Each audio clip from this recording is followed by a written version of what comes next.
Hello, guys. Hold on. Let me just get this off here. Stop the loop. Hi. All right, let me turn the music off too. There we go. I love the music. It's so like suspenseful, and dramatic and everything. So there's so much going on with the Charlie Kirk situation. And whoops, let me move this over here. I don't know what the fuck is. I'm all messed up. There's so much going on with Charlie Kirk. And honestly, I wasn't a big follower of Charlie Kirk before this happened, but it does kind of combine two things that I have been sort of obsessed with, which is politics and crime. So it's hard to not look at what's happening here, particularly because the wider implications of it. And so while I'll still be covering other cases in Idaho 4 and I have things to say, right now I'm really focused on this because I think it's something that can, is potentially directly impacting a lot of us on some level. I don't mean like our lives are all upturned, but emotionally speaking, I think this is something that affects all of us as a whole. I'm sure some groups of people don't care, and stuff, but I'll get into all that. Okay. I'll get into all that. And that's why I'm doing the stream. And if you're here and you want to listen, I appreciate it. But I will be going over some updates and theories. I think when it comes to Charlie Kirk, it's really, one second. Hello. Hi, CT girl. Thanks for being here. When it comes to Charlie Kirk, like I said, I'll just give you my sort of impression before the 10th of Charlie Kirk. If someone had asked me about Charlie Kirk, I would have said something like, yeah, I think he's in that group of alt-right people like Cernovich and who's the other one? There's a whole group of them, and there's Candace Owens, although she split apart. And they were around when Trump came out. Like that's what I would say about Charlie Kirk. I didn't even know Charlie Kirk was doing this stuff on college campuses. Okay. I didn't really have I did kind of think that when Candace and Charlie did that thing in Philly with Antifa, that it was like I feel like it was a setup almost, but it doesn't matter. I like Candace Owens. I like Charlie Kirk. What I've learned from since he died though is something a lot different. And it's really why I'm here and why I want to talk about it. Because there is a very different perspective inside of a lot of people. Um, it's almost like an entirely separate world has formed in which there are a large group of people who believed that Charlie Kirk and still do believe Charlie Kirk is a racist, a misogynist, and that he was a guns right advocate. Like there are tons of people out there right now that see Charlie Kirk as a radical, who see him as a white supremacist. Okay. I had no idea. Okay. I had no idea one way or another about Charlie Kirk. But after his death, I realized is he is a polarizing figure. And to me, it's interesting because I think what that tells me is I'm not consuming the news that those people are consuming that inform them about who Charlie Kirk is. Okay. Because I don't watch the news. And if I were to watch the news when I used to, which is why I stopped watching the news, is I had questions and then I would go research it and I found out they were full of shit. And so I don't watch the news. I also told everybody on my channel, and I'll say it again for anyone who's here for the first time. In 2012, the Smith-Mundt Act, if you don't know what it is, you should really look it up. MUNN as in Nancy, D as in dog, T, Smith-Mundt Act, okay, was kind of reconfigured or however you want to word it by the Obama administration and allowed propaganda to be used against the United States by the United States. So if things have seen a little fucking clown town since 2012, that would be why. Because since 2012, it has been. Now, I'm not saying they didn't propagandize us before 2012. I'm not saying that by a minute. Okay. Trust me. But what I am saying is in 2012, they stopped trying to fucking hide it. That's what I'm trying to say. In 2012, they said, hey guys, guess what? We're going to just create bullshit narratives and movie scenes on television and tell you guys whatever the fuck we want. And you guys are going to believe it. Okay. They told us that with the Smith-Mundt Act, but nobody wants to believe this. Okay. No, nobody wants to hear this, right? It's hard to hear that, right? It's hard. When you hear this shit, it's jarring. It's like, what? But it's important that people hear it. And so what I realized over time is my job, my only job is to inform people what I've been seeing for, I don't know, at least a decade. And if people want to hear what I'm saying and go do research on their own and see if what I'm saying is true, great. If people want to think about it and whatever, that's really all I'm here to do. I'm just here to share my perspective because I do think it may be valuable to some people to hear my perspective. Okay. Not because I know everything. That's not why. But because I've been able to see how this stuff plays out. And I see it sometimes in ways that other people aren't. I'm not the only one, though. There are a lot of people that see it like this. Okay. There are a lot of people like me that see it like this. Probably 30% of the population right now. But too many people are asleep or they're partially awake and unwilling to really rip the Band-Aid off and look at what's happening. Some people are just never going to take what I'm saying to be true. They're never going to hear, what I'm saying, to be true because they're too indoctrinated into different belief systems that they're beyond help. I think, unfortunately. Hold on, just 1 second. I just have to let this person know I'm on a live.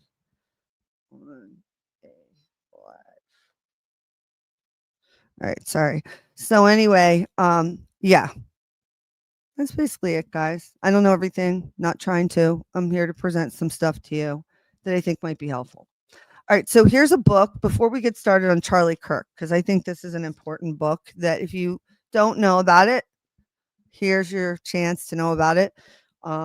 It's not very expensive, it's not very long, and it's easy to read. It's called The End of All Evil. Okay? The End of All Evil, the book is called. And it's written by I think it's John Locke, but hold on. Written by Jeremy Locke, Locke. All right, so I read the first chapter on this. Actually, I read the first few chapters. Let me get to page. All right. I think it's important to read culture right now. All right. So I'm going to read the chapter on culture in this book. Let's see. Hold on for 1 minute. Hold on. I just want to read some of the comments. Wellington Oda, I believe there are aliens. Okay. I understand. I not entirely sure I follow what you're saying. I believe that are aliens under military control. Who is it? They are aliens. People like everyone, government, etc. Redacted, doing redacted. I think his speech is hateful, but I believe in his right to spew it. Honestly, I want to tear up a little bit right now because thank you. I appreciate it that you said that, right? Because it scares me that there are people out here like laughing about it and celebrating it, right?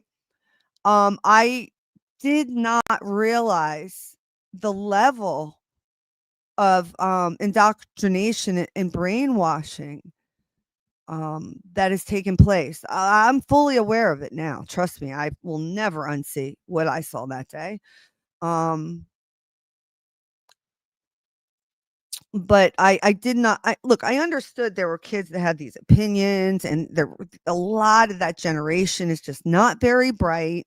Let's just be honest, and have no critical thinking or debate skills, right?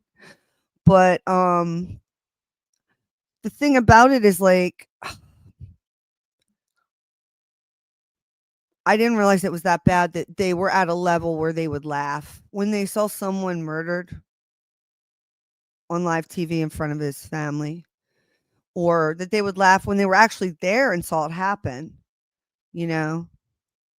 Oh, yeah, I understand that, Sky. I do. I get it. I understand that, and we'll Wellington Oda, your English is better than whatever language is your native that I can, because I can't speak any other language than English. So anybody who speaks, any other language, I'm not a person that's gonna be critical of you. I think it's awesome. I wish I could speak another language. So, yeah, I'm sure your English is great. I didn't understand. But, let's see. Yeah, I mean, it's the patsy, right? If you saw the weapon, it's the same, bolt back weapon that they found in the JFK assassination, right? It's like the classic lone assassin weapon. Like, it's crazy. 1 second, 1 second. Hold on. I gotta mute this just for a second. I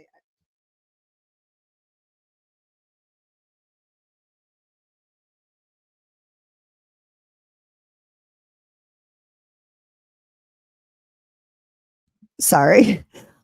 So yeah, like, so to me, it's the same, but it's not, this is much bigger than just like a kid, right? This is much bigger than the kid who shot him. You know what I'm saying?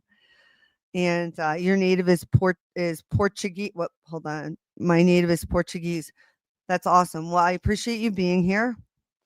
Uh, yeah. So here's my whole thing, right? It's the prop. It just honestly took my breath away. And here's the thing, right? And if you saw my talk on this yesterday or whenever I talked about it last, you heard me say this. whether you think what happened actually happened, right? Whether it was orchestrated and he's underground somewhere, right? Whether it's a psyop, whatever it is, it doesn't matter. Whatever you think happened, I'm talking about the effect of what happened. That's what I'm talking about. And that's where I'm making um like where I'm talking about the effect of what happened, right? So it's kind of like okay, now I know where we're at. This is a watershed moment in our history. It's kind of like a 9/11 event or a Martin Luther King assassination. Don't Please don't be offended when I say that, but they're both political assassinations, you know? Um and so regardless of whether you believe in what he says, I'm not saying he's like Martin Luther King. I'm saying the effect of his assassination is like that of Martin Luther King or some other political figure. I can't even think when Reagan, I don't know. I'm just saying. Thank you. I appreciate that. I really do. Thank you. Yeah, it's really why like I'm even here is to just find people that will resonate and understand what I'm saying, be willing to talk it out with me, that kind of stuff. I'm pretty open-minded to most things, but there are things that you can't be open-minded about. There are things that are good and there are things that are evil, and there is no room for questioning in between. So this is why I want to talk about this book. So let's just read a couple pages from it because it's helpful, and then we'll move on to a few more things. It's chapter 4. I love this book. See, this book, hold on for one sec. Oh.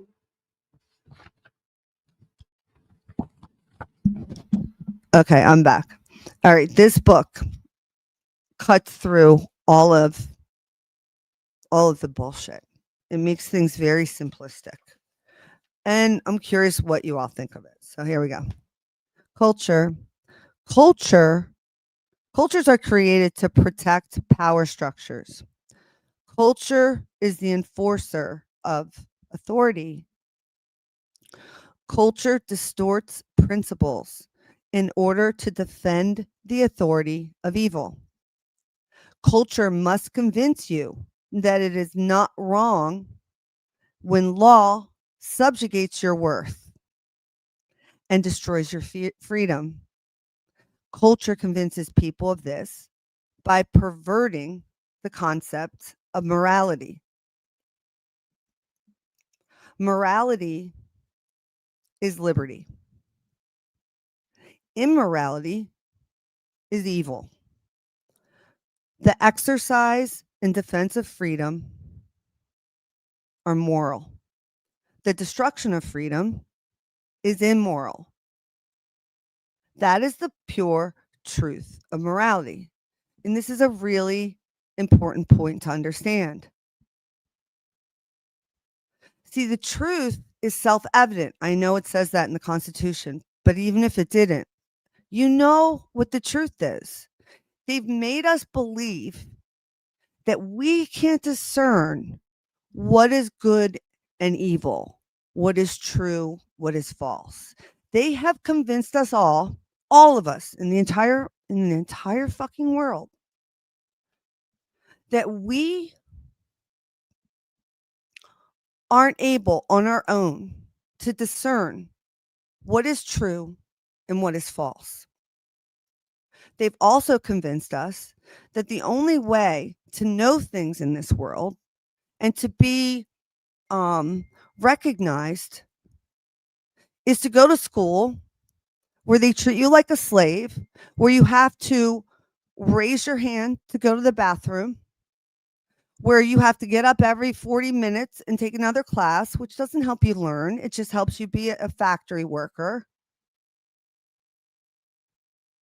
We've done this all willingly. It's important to recognize what we've allowed ourselves to become.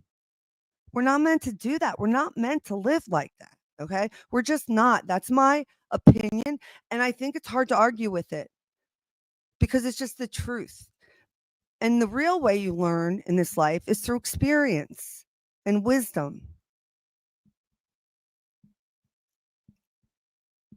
And there's just certain things that are true and not true. And you don't need a law to tell you it. In fact, many laws aren't even moral.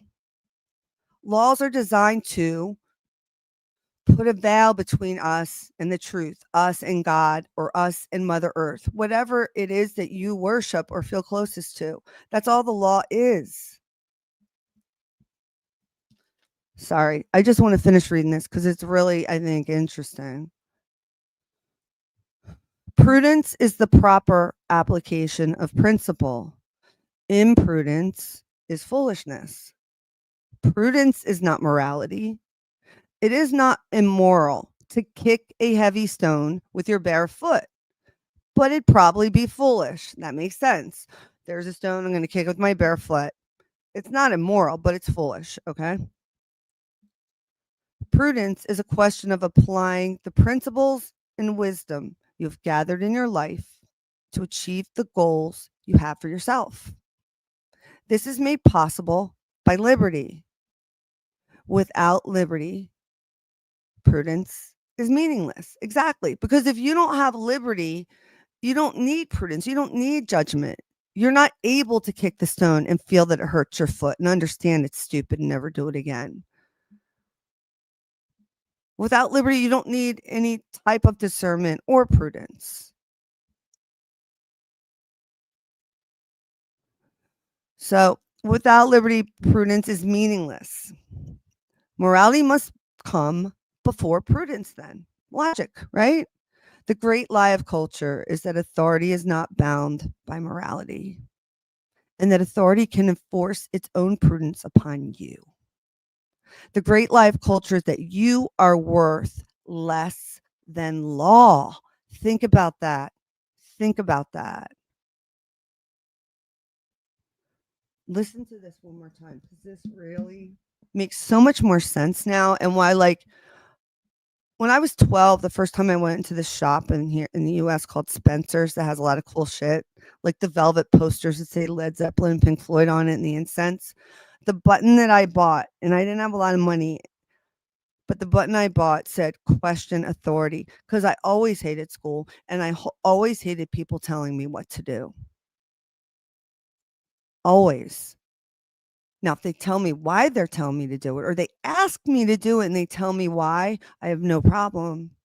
But I need to know why. You can't just tell me to do something and I do it. And here's why. This is how a lot of this bad shit happens. This is how some of us get bad karma when we didn't even realize we did something wrong. And this is how they trick a lot of people because they understand this concept, which is if you do something that harms other people, whether or not you realize it, karma will come back to you. It's just the natural law of the universe. So when your boss or say your higher up or whoever says to you, do this, and you do it, they're not doing it. You're doing it. You're doing it. You're taking the action. You're actually more culpable of the person telling you to do it. You actually are. And that's something people don't want to hear. People don't want to hear this. Like they get upset because they say Charlie Kirk was going around telling people that college is a scam. This is one of the issues people have with Charlie Kirk, right? And the thing about it is, like, you know, if you don't think it's a scam, he's willing to hear you tell him why, right? He's willing to listen. And I would debate him on why I don't think it's a scam. I could go either way on it, though, and I'm definitely not going to get upset about it. See, and that's the issue. I can debate on both sides of pretty much anything without getting upset, except for a few things. There are some lines, guys. There are some fucking lines. And I'll tell you, anybody who has celebrated the death of Charlie Kirk, that's a line for me. Like, I don't really wanna I can't associate with someone like that. I feel like they're too lost at this point. Like, and when I say lost, I mean spiritually lost. There are people who are spiritually lost, and it's becoming more and more clear to me who these people are. And some of those people cannot be saved. They just they can't. There's one woman, I'll give you an example. And this is not me passing judgment. You tell me if I'm wrong saying this. Think about this. There was a woman on TikTok, and she is where I don't know where she worked, okay? But she was celebrating the whole Charlie Kirk thing. She was really excited about it and stuff. Really disturbing and psychopathic, all right? Like fucked, like soulless. And someone found out where she worked. They called her job and sent the video and they fired her, okay? And then this woman comes back. Instead of being humbled by this experience and understanding that, like, yes, you have freedom of speech, but it doesn't make you free of consequences. And live by the collective, die by the collective. You have this collective mindset that, Charlie Kirk is a racist and deserves to die. Um, I doubt you actually understand what he ever said then, but regardless. And now the collective is biting you back saying, yeah, but that's a little too far, cheering for his death. She couldn't understand it. She crashed the fuck out. This lady crashed out and was like, I don't think I did anything wrong. Oh, now I know for sure you're lost, bitch. Now I know for sure you're lost. Because even after you've been told, you think what you did was okay. That person can't be saved in my in my apartment. Exactly. She doubled down, bunny. She doubled down, girl. And you know as well as I do, you're probably just like I am. You always want to give somebody the benefit of the doubt. Well, but this and that. And lately I've been realizing I can't. I can't do it anymore. I can't do second chances anymore.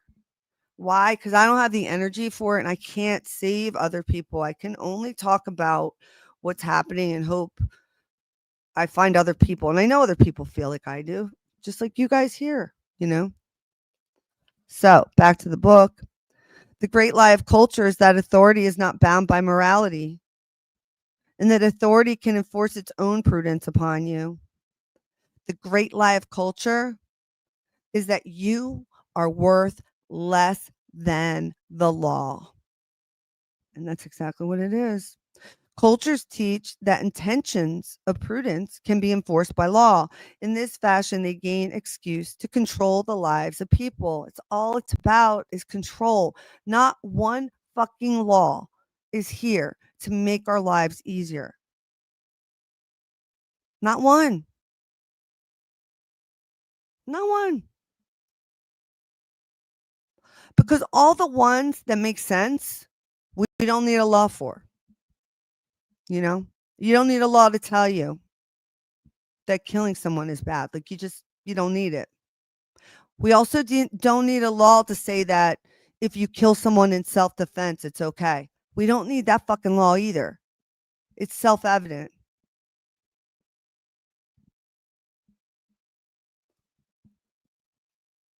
We don't need that law either. Look, tribes, we talked about this, tribes, right? They didn't have they had a governing system. They maybe had a hierarchy, right? Like you can't just you have to teach the norms of that tribe or culture. That makes sense to me. That makes sense to me. But this doesn't make sense to me. None of this makes sense to me. The government that we have in place right now doesn't represent my interests. There are some things that Biden did or Trump did or whoever anybody has done that sure, that's great. Thanks for doing that for America. But the majority of the shit that these politicians do don't represent any of our interests. Let's be honest. How we're funding 2 wars right now. We're funding 2 wars. Did we declare war? I didn't realize we were in a war. We're in a fucking war. Do you know how much money we give to Israel and Ukraine? Why? Why are we doing that? And if it's because we're in a war, do you support that war? Because I don't support any war. And we've got infrastructure in our own like country that's falling to shit. He's right. Trump was right. Go to like another country and see how beautiful they maintain their stuff. It's because we're being raped and held hostage by someone. Clearly, we're under some other control, some other governmental influence.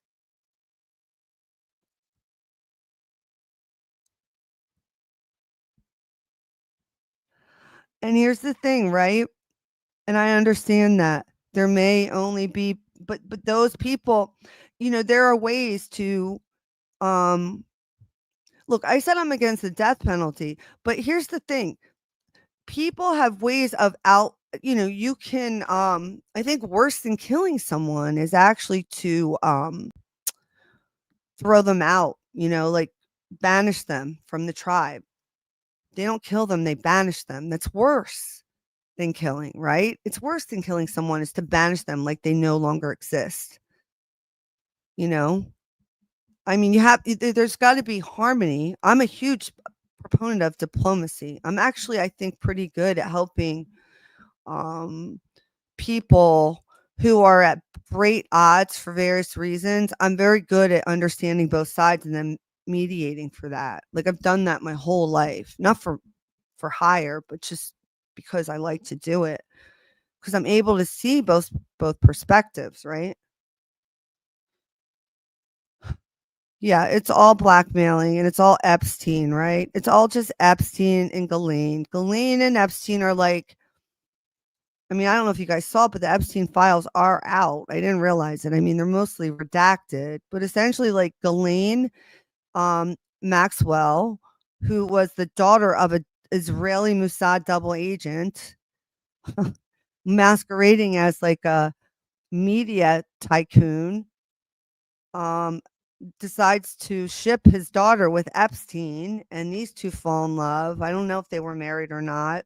If they were, they hid it, but and they became this international like spy couple that went around and really got all the dirt on all the politicians and Hollywood producers and all that shit.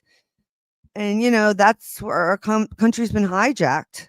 Because people like Chuck Schumer can't understand what the difference between a 16-year-old and 18-year-old looks like. Look, I'm not saying it was him in particular. I'm just saying any of these old fucking politicians. First of all, even if you're 80 or 70 or 60 and you want an 18-year-old, I mean, that's bad. Like you're mentally fucked, okay? But at least like understand that when someone says they're 18, they're probably not. If you're in a position of power, you dumb fuck. Like that's how they all got in the bag here. That's how they all got in the bag.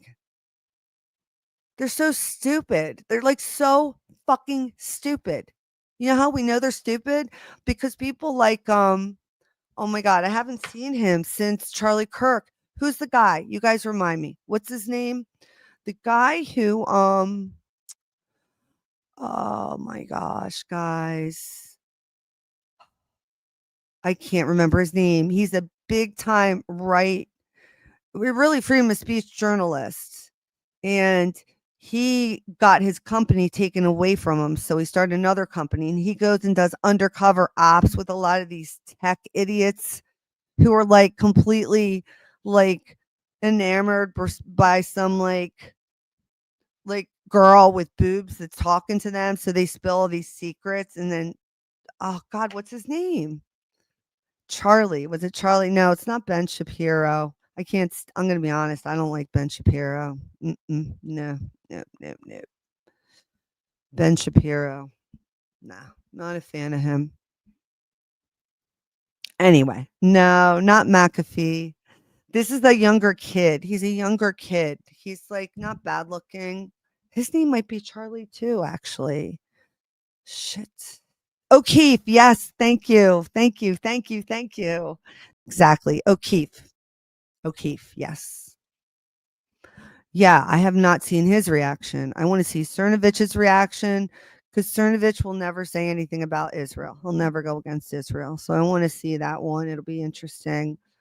Um, and so let's get into it, guys. Let's get into why I really am Yeah, I love O'Keefe too. I do too. All right, so here we go. So we got, in order for people to learn, grow, and find happiness, people must be free to test their understanding of principles. Exactly. You can't teach someone that they must love someone else. Love is never taught.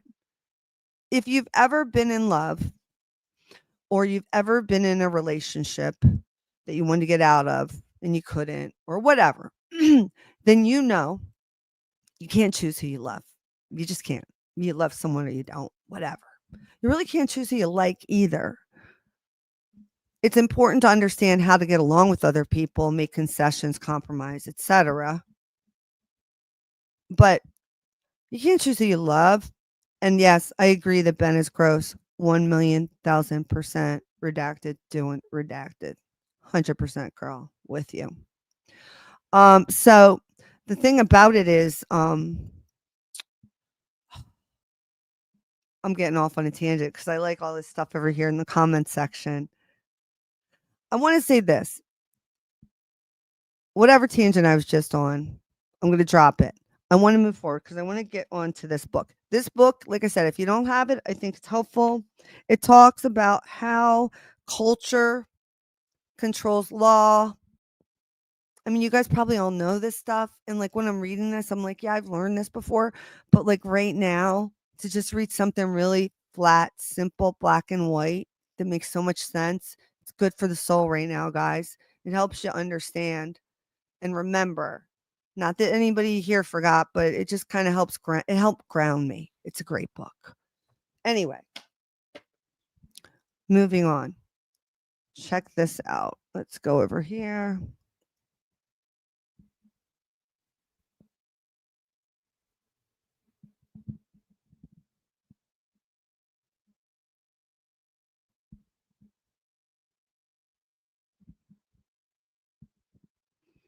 And if anybody wants to come up, I'll drop a link in a few minutes. I just wanted to show you guys a few things here.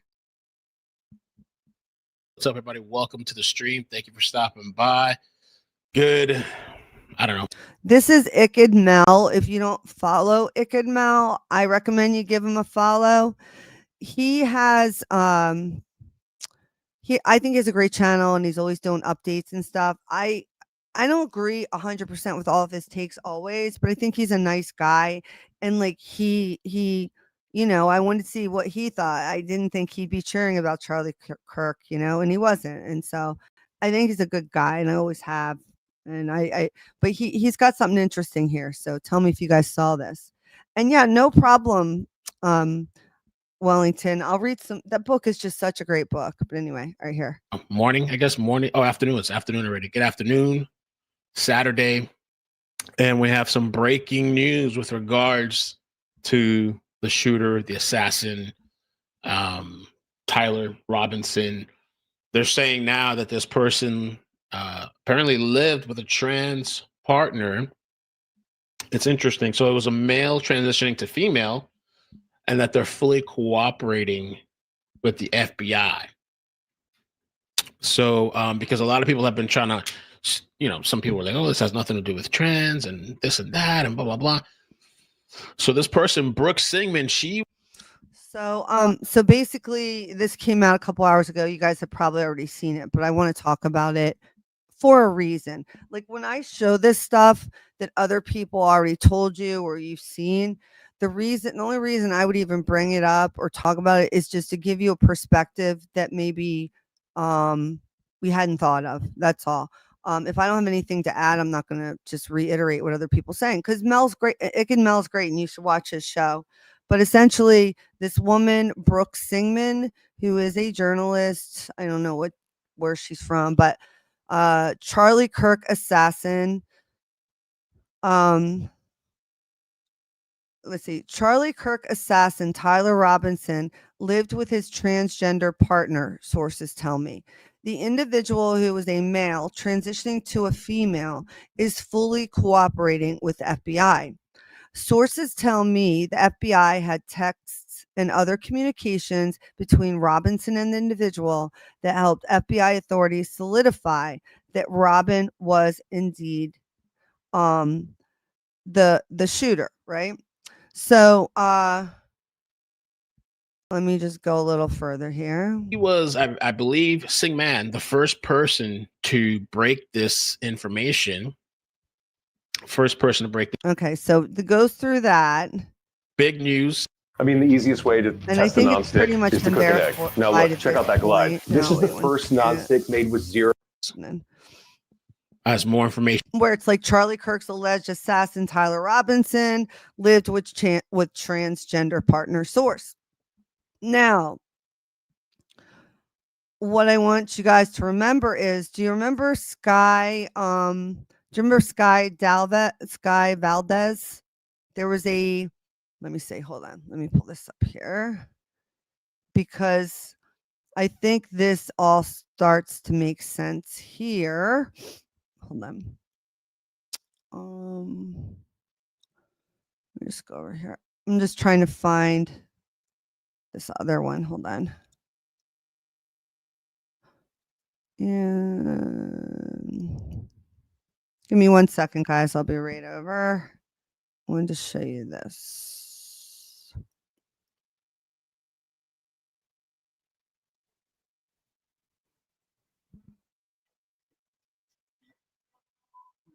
One second. All right, here we go. Hold on.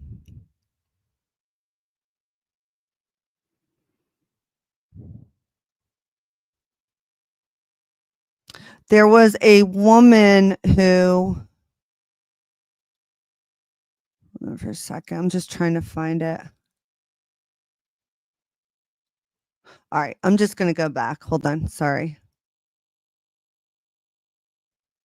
All right, sorry. I'm not going to go on a wild goose chase. I can't do it. I can't do it. But yeah, so Charlie Kirk's alleged assassin, Tyler Robinson, lived with transgender partner. There are some people, listen, I'm not saying this is true or not. There are some people saying that the alleged partner is this Sky Valdez, who, if you saw, there were some, like Facebook things or I don't know, TikTok saying like, watch tomorrow, Charlie Kirk, something's going to happen. And then this was a transgender person and they said they'd been interviewed. I'm thinking that's possibly the shooter's partner.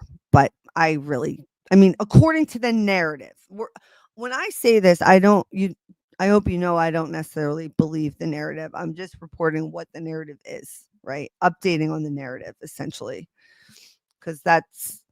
Because there are going to be a lot of people that believe the narrative and then react based on it. And that's what this is all about, right? Not for us who know this is potentially nothing at all as to what happened, right? Comes out. So he was with a trans person. I wonder if his family knew about that, and did that create any divide, or was he hiding that from his family in the process of transitioning from male to female? Or did he just pass it off to his family as, well, I have a roommate, that's it, because I believe his family was conservative. Okay, so thanks for bringing that up. It's actually one of the perspectives that I wanted to add to this. Okay, and hold on, I want to bring this perspective up.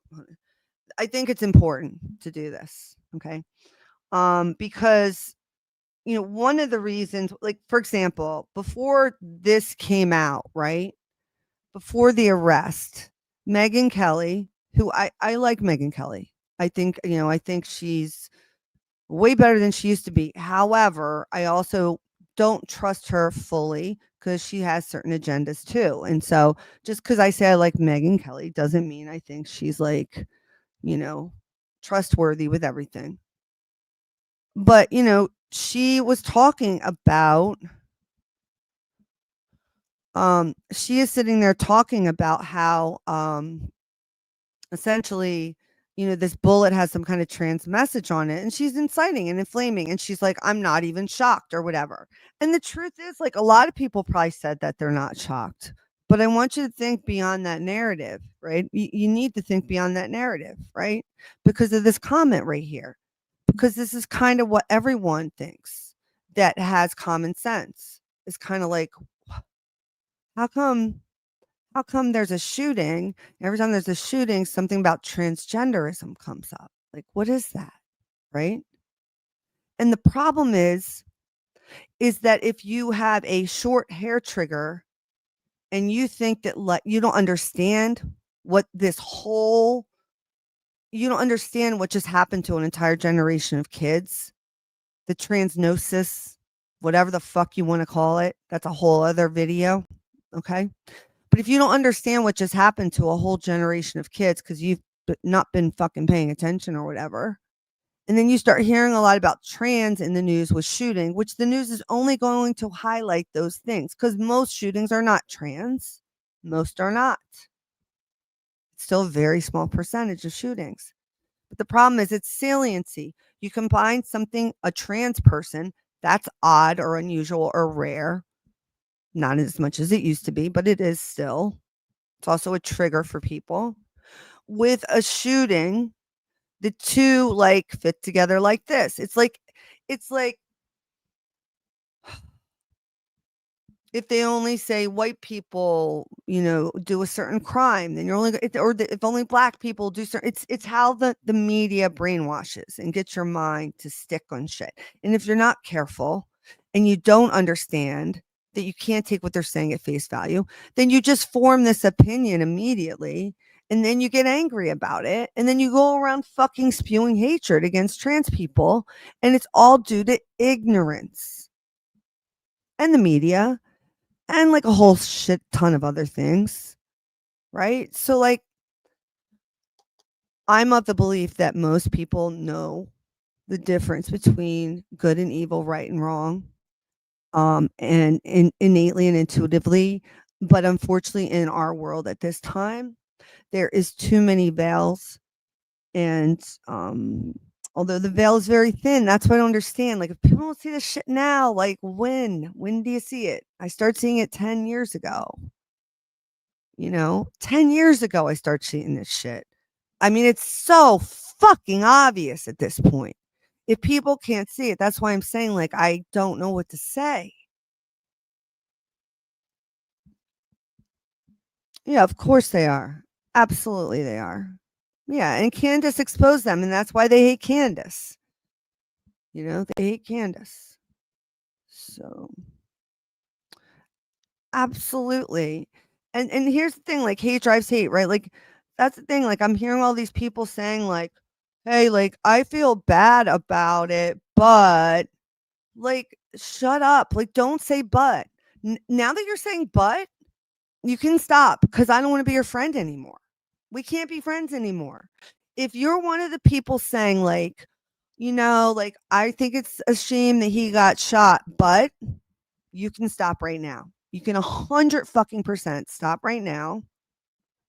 I mean, this is how I feel about it. You tell me how you feel about it. Those people can stop right there because I no longer want to talk to them. They just showed me who they are, that they're psychopathic, that they think it's okay to do this. And I now know it's just like the people during COVID, that wanted people to die because they weren't getting vaccines. Remember those people? All those people that were like, oh, celebrities and shit saying, like, if you don't get a vaccine, you and your family should die. Remember those people? Well, a lot of those people aren't even alive anymore. And I'm not even trying to be an asshole. It's just the truth. Why? Because they didn't want to listen to people that knew the science, the actual fucking science. And if you noticed, they're sneakily putting out these little research papers about how COVID is causing kids to die. The COVID vaccine caused an increase in children's death, and how it causes developmental problems in children. Oh yeah, it's out there. Go look.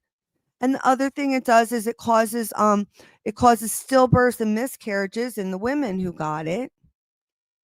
Yeah, the women that were pregnant. Yeah, the ones that I wrote about. So that's why I'm not afraid to speak up anymore about what I know to be true. Because I knew that was all true and I kept my mouth shut. I mean, not to the extent that, like, what I mean by kept my mouth shut is on YouTube. I really couldn't talk about it on YouTube, though. They shut us down. Exactly. It's scientism, and I'm done with scientism. Scientism is bullshit. Scientism is just like religion. In fact, science, as it is now, and as it is practiced in most universities across our country, is a religion. Why? I'm going to tell you why. Perfect example. Even medicine is like this. Even Western medicine sucks. And I practiced it. I practice Western medicine. There's a lot of cool things I learned and a lot of things I still want to go and start practicing medicine again, but I have to do it in a more natural way because I don't want to prescribe people shit anymore. But here's the thing, right? I'll tell you a quick story about the medical field. So, H. pylori, which is the bacteria that causes stomach ulcers and can lead to stomach cancer, researcher figured that out. Everyone thought that ulcers and cancer were caused by stress and alcohol and cigarettes. And that definitely makes it worse. But they didn't know this bacteria could cause it. No one believed this bacteria would cause it. This researcher, I can't remember his name, he believed it would cause it. No one believed him. He kept showing him these papers. Finally, this fucking guy drank the H. pylori bile for himself, and he ended up getting really sick. He got hospitalized. He had a GI bleed. He was really sick. But finally, it took him almost dying from poisoning himself with the H. pylori bacteria that he was trying to tell the scientists about for them to finally like have a paradigm shift and say, okay, maybe a bacteria does cause ulcers, peptic ulcer disease. Maybe it does. This is a true fucking story. This is how science, medicine, all this shit still operates today. That's why you cannot trust it. You can't trust it. You have to do your own research. When someone prescribes you a pill, you have to do your own research on it. You really, truly do. Okay. So, anyway, moving on. I just want to go over this video here. Hold on for 1 second. Oh, thanks, hon.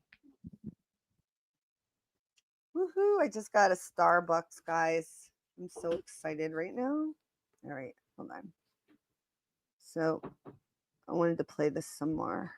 There we go. He was supposedly lefty or became radicalized or something. The individual who has yet to be identified by authorities is now fully cooperating. So we don't know the name of the partner. Sorry, I love you guys, and this is what's so much fun. This is why I do this, because I love the conversations. Like, I have a lot to show you, but I just love the conversations here. Virology, exactly. I don't know the whole history of it. I'm sure you know more just because you're mentioning this, but I will tell you that viruses are really interesting. One of the most interesting viruses to me is the herpes virus. And I have a lot of stories to tell about patients and herpes viruses and the medical field and how they fuck everything up with that. And that's going to be on my other channel, because I got to start devoting some time to that, because I have a lot to say about the herpes virus and testing and treatment and just so much. So, and the first you probably know this, but the first antiviral ever made was for herpes virus. So it's just a really fascinating little thing, but we'll get into that another day. Cooperating with the FBI, its investigation into the fatal shooting of conservative activists. The relationship was first reported by Brooke. So it's breaking right now. Brooke on X. Text messages and other communications that the transgender individual traded with Robinson helped the feds nab the accused assassin. So I don't know if that's almost like ironic in a way. I don't know the full motives. Obviously, this person didn't like Charlie Kirk, and maybe he had some, feelings, ideologies, and stuff. Wait, I'm pausing. That makes me so happy to hear this. I love that. I love that. Because like the thing, it was funny because I was talking to my kids about this, about like when they were in school and stuff. And it's like when the teacher's up there and they're not excited and they're bitter and not nice, Or nowadays, you know, my daughter would be saying like, "Oh, they talk about her divorce." Or I mean, it's crazy the shit that they do. But regardless, when I was in school, it wasn't like that. They were a little more like you have to learn certain things. And I would this is the thing. I am not a person who's afraid to speak my mind, clearly, right? But I learned in school to become timid and afraid to ask questions. That is what school taught me. And eventually, you know, and I took that. I took that. I got a little brainwashed by it and shit and felt like I was dumb and everybody else was better than me and shit. Yeah, I took that from the culture for quite a while. And then one day I realized that wasn't true about myself, you know, that none of those people were any better than me or smarter than me. They were just better at taking orders than me. And that's not necessarily a bad thing. I'm sorry that I have questions, but I always did. And the problem was the questions I had, the teacher couldn't answer and it would piss them off. And like, it's okay if you don't know the answer. Pisses people off when you ask questions that they don't know the answer to, when they are in a position that they claim is an authority to you, which is most teacher setups. And that's what happened to me when I was younger. And so I stopped asking questions because teachers can be real nasty and make you feel really small and stupid. It's a fucked up situation. So I love it that that's what you did and that you taught kids and you changed, even if it was one kid, but I'm sure it was many more. The amount of that is like the best way to change the world is young minds and teaching, honestly. I've been thinking about that too lately. I need to change. He felt some kind of way and was with a trans person, trans partner, and that partner assisted the FBI in confirming this is the shooter and is cooperating with the FBI. Is almost the irony in it. I wonder if that's the person he called. Are you okay? This has been debunked. Debunked when? The last 20, 30 minutes? What are you talking about? This just came out now. Federal and state authorities revealed during a Friday press conference that a roommate cooperating with their investigation revealed communications from a contact named Tyler that described bullet casing similar to those found at the scene and discussed the need to retrieve a rifle. There's only a couple other things I want to go over here. You guys can look into this. This is, you know, I don't know what it is. Truthfully, hold on for a minute. Hi, I'm Brett. And I'm Jonathan. This is Darla. And this is Buddy. All right, let me into this a little bit here. Update to the Chris Cuomo thing. He responded to see the value of human life. All right, hold on. His usefulness. All right, here. This is what I wanted to show. And then, guys, because people are crashing the fuck out. All right, rights that the. All right, hold on. All right, hold on. Let me come over here. All right, this is what I wanted to talk about because I think this is worth talking about. Right here. Now, Chris Cuomo, disclaimer. Yeah, absolutely. Absolutely. Chris Cuomo, okay, disclaimer on him. I didn't like Chris Cuomo. Okay. When I didn't watch CNN, if I saw him, I'm like, this guy's I thought he was a pussy, I thought he was an asshole, whatever. But lately, Chris Cuomo, like other people that we've seen in Hollywood and media and shit, has somehow changed a bit. And, you know, it doesn't mean he's not still part of the system, but he has changed a bit. And that makes me happy. So I watch him now. And this is interesting. I don't watch him now. I shouldn't say that. I've softened towards him, my attitude. Okay. But I think what he's saying right here is super interesting because I think he's crashing out a little bit. Hold on, let me find out.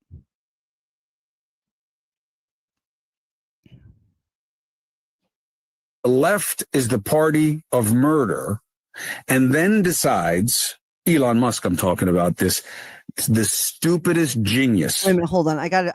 I've ever been around, and no, I'm not going to excuse it because he's autistic. Wait a minute, hold on. This when got to the start over. Murder of some more information about that, but I just thought that was huge. Like I had to come on, jump on for a bit. Okay, here it comes. Sorry. This is the beginning of where we start. Okay. And then I'll tell you why I thought it was interesting. You tell me what you think. Big deal. Big deal. Brooke broke it first.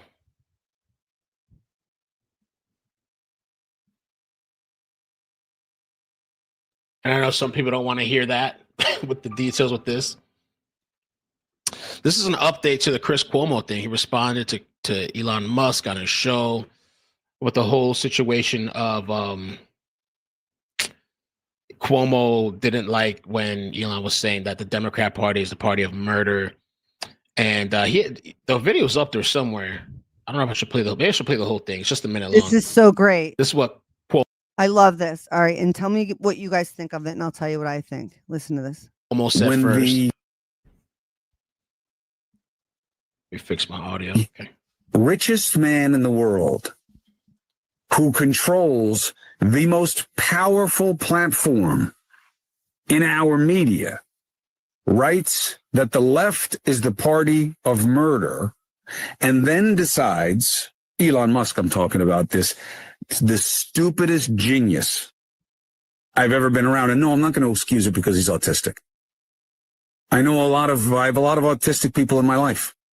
They are not all morally bankrupt. Okay.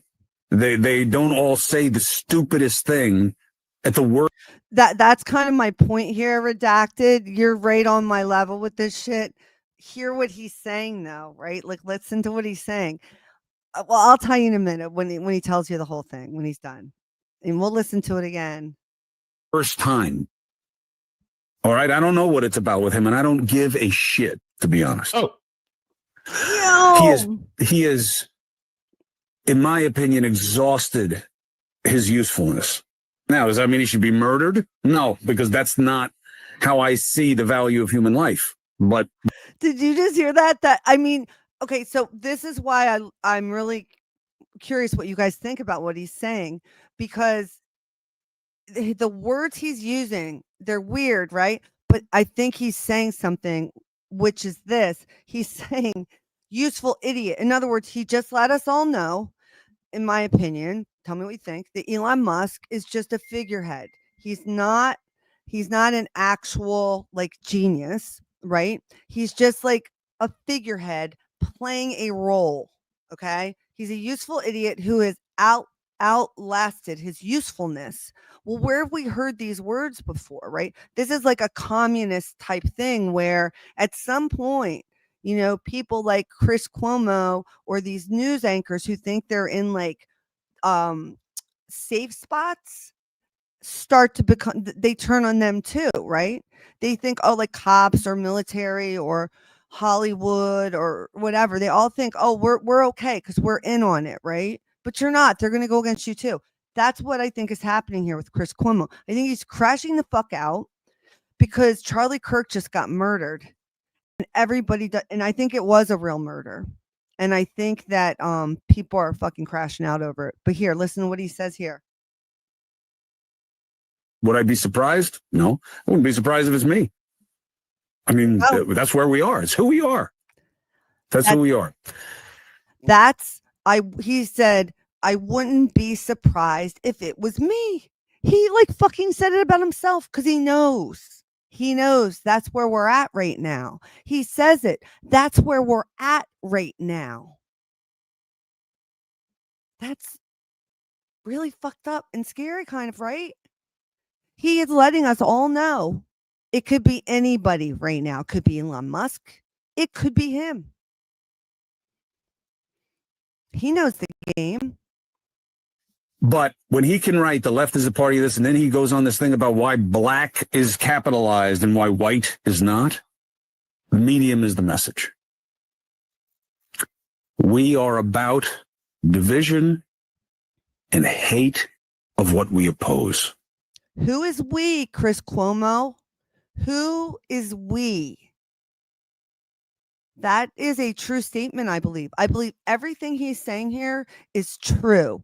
And it's when I first heard it, I'm like, what the fuck is he saying? That's weird. But I've learned now when people like him say something, you got to understand where he's coming from, right? I think you guys know what I'm talking about. You hear it, right? But how about that? Who is we? Who is we, right? Let's just back it up just one more thing. And then I got to play you something cuz they've just threatened, in my opinion, they threatened a couple other people. So just be on the lookout, but hold on. Watch this. It's kind of fucking crazy what's going on. That's who we are. But Here would we I go. be, in my opinion, One more- exhausted his usefulness? Exhausted. Now, does that mean he should be murdered? No, because that's not how I see the value of human life. Well, thanks. It's good to know that one, Chris Cuomo. I mean, that's a fucking relief for me because right now you could have said opposite, and I wouldn't have been shocked at this point. So that's a relief. But would I be surprised? No, I wouldn't be surprised if it's me. I mean, that's where we are. It's who we are. It's where we are. That's who we are. Who is we, Chris Cuomo? Because I'll tell you what, ain't me, buddy. Ain't fucking me. That's who we are.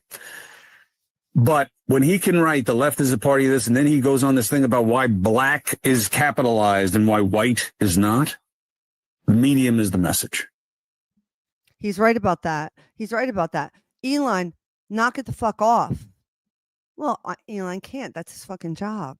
It's his job. He's an instigator. He has to get people wound up. And see, he's disgusted with Elon right now because he's right. Because he's fucking right. People shouldn't, if Elon, shut the fuck up. Just like I'm going to say to anybody who's like, Charlie shouldn't have died, but I'm going to say shut the fuck up too. I'm going to say to anybody who says it's all the left's fault, I'm going to tell them to shut the fuck up too. Shut the fuck up. It's not helpful at the moment. It's just not helpful. It's like when you're in an argument with someone and, you know, you're like, yeah, you just like stole my shit or whatever. And they're like, yeah, but remember 5 years ago when you stole my shit? It's like, I'm not talking about 5 years ago. I'm talking about right now. Like at some point you have to start and just judge each action on its own. And by Elon Musk spouting this bullshit and capitalize and whatever the fuck he's saying, well, he may have some valid points. I don't know. Shut the fuck up right now, bro. Just stop. Simmer the fuck down is what Chris Cuomo's saying. So that tells me Chris Cuomo has some bit of like humanity left in him. And he's letting us know Elon Musk doesn't. And so that maybe Chris Cuomo feels he'll be next for saying this. That's my opinion, what he's actually saying here. We are about division and hate of what we oppose.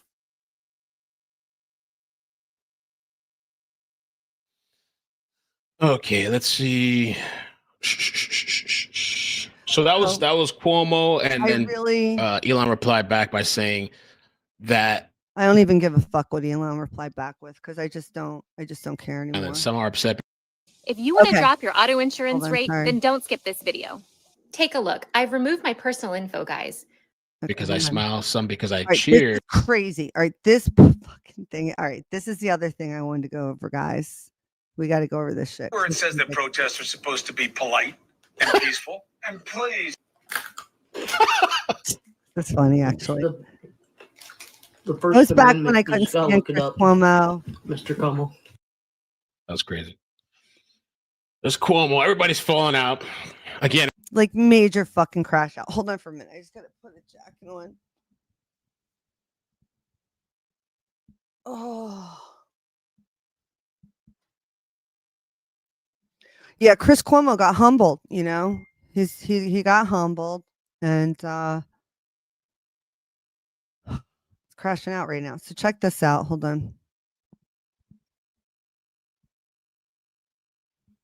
That's funny, Lisa. And somebody here said something. I just wanted to thank them. Yeah, this I wanted to thank you. That is very kind for saying that. If you're still here, all right. So Let me see. We go right And here. everybody talking about the transgender partner, All right, we already which, did this one. good on them Over for that. giving over. The FBI had access to text and communication between the. And I want to get into that just a little bit because we did mention Manchurian candidate, but I just want to show you one other thing here that's kind of interesting. This guy too. This whole thing's kind of turned out to be weird. I got to see if I can find the video. This guy, mystery man. All right, have you guys seen this? Have you guys seen this guy? Hold on. This guy's the guy that was seen cheering. I know I have it somewhere, but I don't know where. Minimize myself a little Mystery bit. bearded man appeared to cheer shooting Charlie Kirk. Claims he chanted USA to create a distraction. It was a very odd, bizarre video. Let me see if I can find it. Give me 1 second.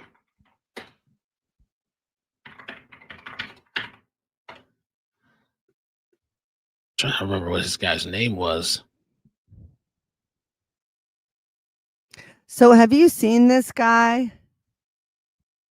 Have you actually seen this guy? So this guy basically right after, there's a whole thing on this guy, but right after Charlie got shot, he's seen celebrating. Okay, he's seen celebrating. You can see him right here where I paused it. All right, and obviously that's got people upset, questioning, concerned, etc. It 100% implies that he knew beforehand. And I'm with you on this one, Meanie. Agreed. I don't believe a fucking word he's saying. And let's listen to his explanation, which is 100% horseshit. And I will tell you that I believe he is making a veiled threat against Matt Walsh, and it might be Candace Owens. Because listen to what he says. I think he's full of shit. I think he is the equivalent to the dancing Israelis after 9/11. I think this is them laughing in our face, letting us know. Okay? Just laughing in our face and letting us know. And so I think this guy right here, 100% full of shit. Okay? So let's check it out.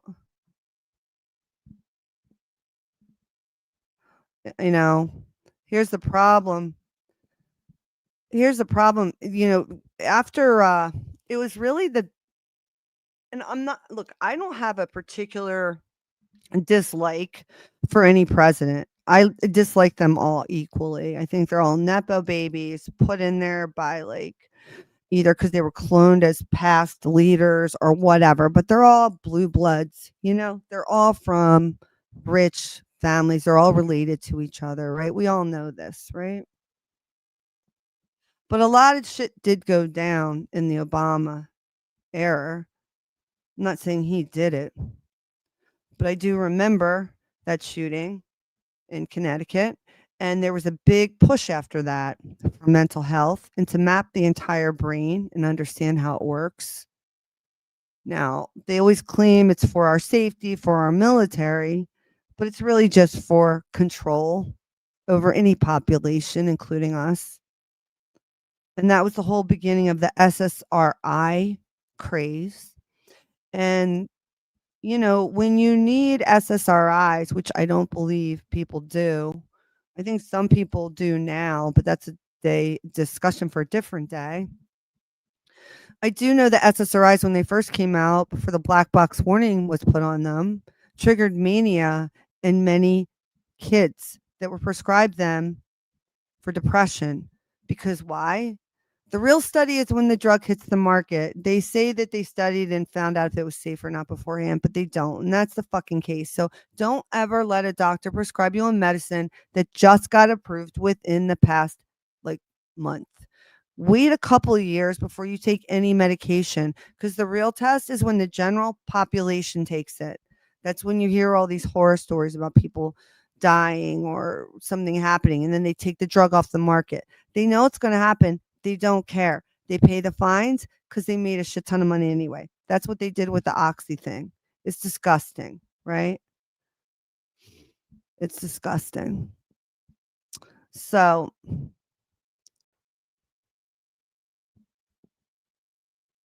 Yep, absolutely. It's just, yeah, and it's like a whole thing, you know, like I'm not the only medical professional that feels the way I do. And anybody that's still practicing within that. The only thing that I think that's worthwhile, there's a lot, actually I shouldn't say that. There's a lot to save, but there's a lot to discard in that system. And pharma is the first thing to discard. But anyway, clearly there are some medicines that are life-saving that are needed, some antibiotics, whatever. In certain situations, in many situations. I mean, that the emergency medicine, ICU medicine, trauma surgery, that shit's like, you can't fuck around with that shit. That shit works. Well, it's all the other stuff I'm talking about. But here, let's listen to this guy's story. The event opened with music. Well, somebody has the video here. I do have to find his profile because I think he's commented a couple of times. Some people don't believe his story. Maybe some do. Can you please just hear me out? No, all work management platforms are the same. Monday.com is the one you'll actually love to use. Did you see the dashboards? They update in real time from your team's day to day, so you're always in control. No freaking way. I don't have to put the data in myself? Are you for real? Monday.com handles all the boring stuff, so you can focus on what really matters. You know what? I'm ready to fall in love again.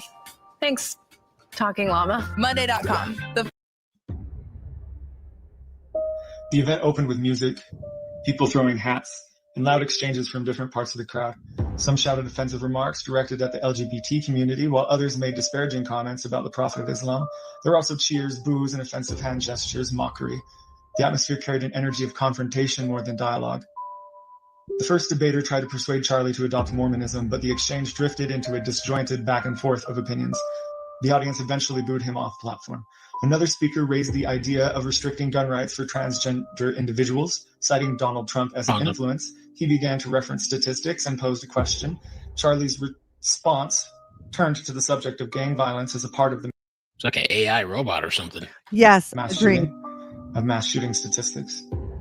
At that point, I did not see what happened directly. My head was lowered while I listened. When I heard a shot, You wouldn't lie, would you?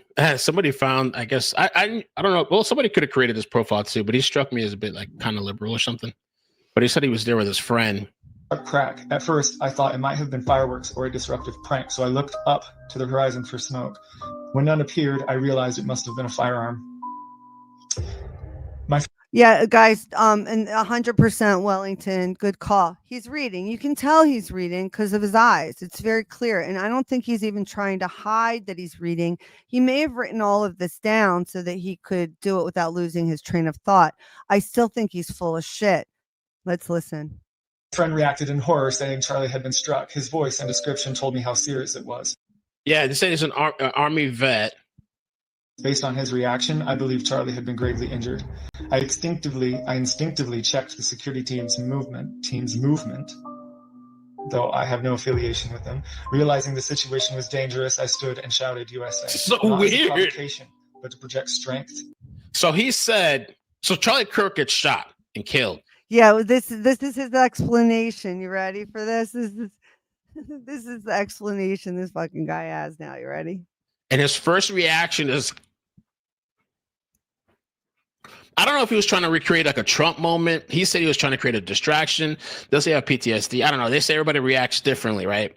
But that's just, wow. Though I have no affiliation with them. Realizing the situation was dangerous, I stood and shouted USA. Not as a provocation, but to project strength, encourage others, and create a distraction that might help calm panic or even save lives. At that moment, maybe, I don't know, maybe. No one knew whether this was a lone shooter or something coordinated. My friend was devastated. He admitted he admired Charlie deeply. I only knew Charlie through minimal content, but would never wish to celebrate harm to anyone. Because of my background as a soldier, I was able to stay calm under stress, focus on protecting and comforting my friend. Afterward, I called my wife to let her know I was safe. Once traffic eased, we left. I don't know if like the creepy music behind it makes it even worse because this is the first time. I love Iked Mel. He's so funny. Yeah, the guy is, look, here's, I think I got most. The guy is clearly odd. We all agree he's odd. I think, I agree. A few of you mentioned he looked frightened. He's clearly reading. What he's saying makes no fucking sense. And he was celebrating. And like I said, this guy to me is the same as the dancing Israelis after 9/11. It's a fuck you. Okay. This guy, here's the thing. He may not realize that's what he's being used for, right? Like the way he said, like, my training kicked in. You have to listen to the words sometimes. It's interesting. He's like, my training kicked in. I'm a veteran. He probably is a veteran. What if he's a veteran with PTSD who has been brainwashed unknowingly? This is the part about chaos, this book. Okay. And these other books that talk about MK Ultra talk about, they let you, how do they get these people, right? How do they get these people? They get these people because they either become imprisoned, they do some testing on them, okay? They do testing on them, and they find they have some special whatever. Maybe they're charismatic, maybe their birth date is the same one as King Tut. I don't fucking know. But they know which ones to pick. And then they say, you should have some therapy with Dr. So-and-so. And then they come in and Dr. So-and-so maybe gives them a little hallucinogenic and fucking brainwashes them for an hour every week. And nobody even knows any different. Yes, they've been doing this shit. That's what MK Ultra was. That's what it's been. And it hasn't stopped. It hasn't stopped. Okay? It hasn't stopped. So like some of these people, exactly, weak minds. Exactly. Highly suggestible, maybe no family background or nobody that's going to give a fuck about them. You know what I mean? So it's just like it still goes on. Exactly. Stargate. And so like you look at this guy and like, am I thinking to myself, this guy's a bad person? No, I'm thinking this guy's a lost person. This guy is a lost person. He's being utilized, whether he knows it or not. And it's just like the quote trans kids that are shooting up the school, right? If there has been a higher percentage recently, it's still not the majority. But even so, let's say it's a higher percentage recently, it's not surprising. It's also not something, in my opinion, for people who like support trans to get upset about. You should actually be concerned about it. If there's something happening in a cohort of any group and they're acting more violent for some reason, particularly if there's medical shit involved, you want to take a look. Is it maybe the hormonal things you're giving them that's making their hormones spike too quickly and they fucking lose their shit? Is it maybe the doctors that you drop them off with who talk to them about their transition, who are actually themselves fucking brainwashed from the 60s MK Ultra, who's actually brainwashing your kid more and you have no fucking idea? And actually they don't either because they don't remember. This shit is real. It happens. It's happening. We can't look away anymore. It's real. I have always been against trans children. The whole concept, trans children, is an oxymoron. It makes my head explode. Children can be whatever they want. Their imaginations are so precious, especially like the first 7 years. Children can be whatever they want. They can dream to be of anything. And kids, I'm sure, do. Maybe I did dream of being this or that. But nobody should be mutilating a child's sexuality before that child has the ability to give full consent. And anybody who does that and thinks it's okay can literally go fuck themselves. I don't want to talk to you. I don't want to be around you. I don't want to debate it. There's nothing to talk about. In Africa, There are tribes that when the girls are born, they remove their clitoris. When I learned that, it made me sick, and it still makes me sick. That's mutilation. It's disgusting. And even though that's their tribe's nature, it's not true. It's evil. People know that. That's bad. It's really bad. And when we take kids to doctors and allow them to give them hormones or have their penis chopped off or their vagina fucked up or their boobs chopped off, every parent and every doctor that contributed to that shit, you have karma coming to you. I'm not giving it to you. I just know you have karma coming to you because of the harm that you did. It's so highly disturbing to me that so many intelligent people got to a place where they thought that that was normal and okay. And they still do. There's tons of people still like that out there. But I'm over it. Like I'm over not being blunt about how I feel. I'm not going to tiptoe around it or whatever. Even when I practiced, if someone came in, there were a couple kids that would come in for their quote shot, like their testosterone shot or whatever. I never gave it to them. And God, I love the kids. I wanted to cry for them, honestly. But I would just say the truth, which was I don't participate in this, not because I'm making a judgment. I don't participate in it because I don't know enough about it, and the scientific community doesn't know enough about it. And then the kid would usually say something like, "Oh, well, what do you mean? Like, it's safe or this and that." And I'm like, that's not what the science shows. The science shows that transitioning, I think it was before like 14, not only increases your risk for all kinds of other mental health issues, it drops your IQ by 9 fucking points. 9 points. That's a lot of IQ. That's a lot of IQ points. And they're like, "What do you really?" And I'm like, "Yeah. Well, why didn't my doctor tell me that?" Or the mom would be like, "Why didn't the doctor tell me that?" And I'm like, "You can ask them." But I don't give shots like this for anybody because I actually did the research on it. Just like with vaccines. People will come in with vaccines, right? Exactly. Don't be complicit. Exactly. And I wasn't. Just like vaccines. I'm not saying I never gave vaccines because I did, but that was before I knew what they were and that they were poison and whatever. But once I knew what they were, I never gave them again because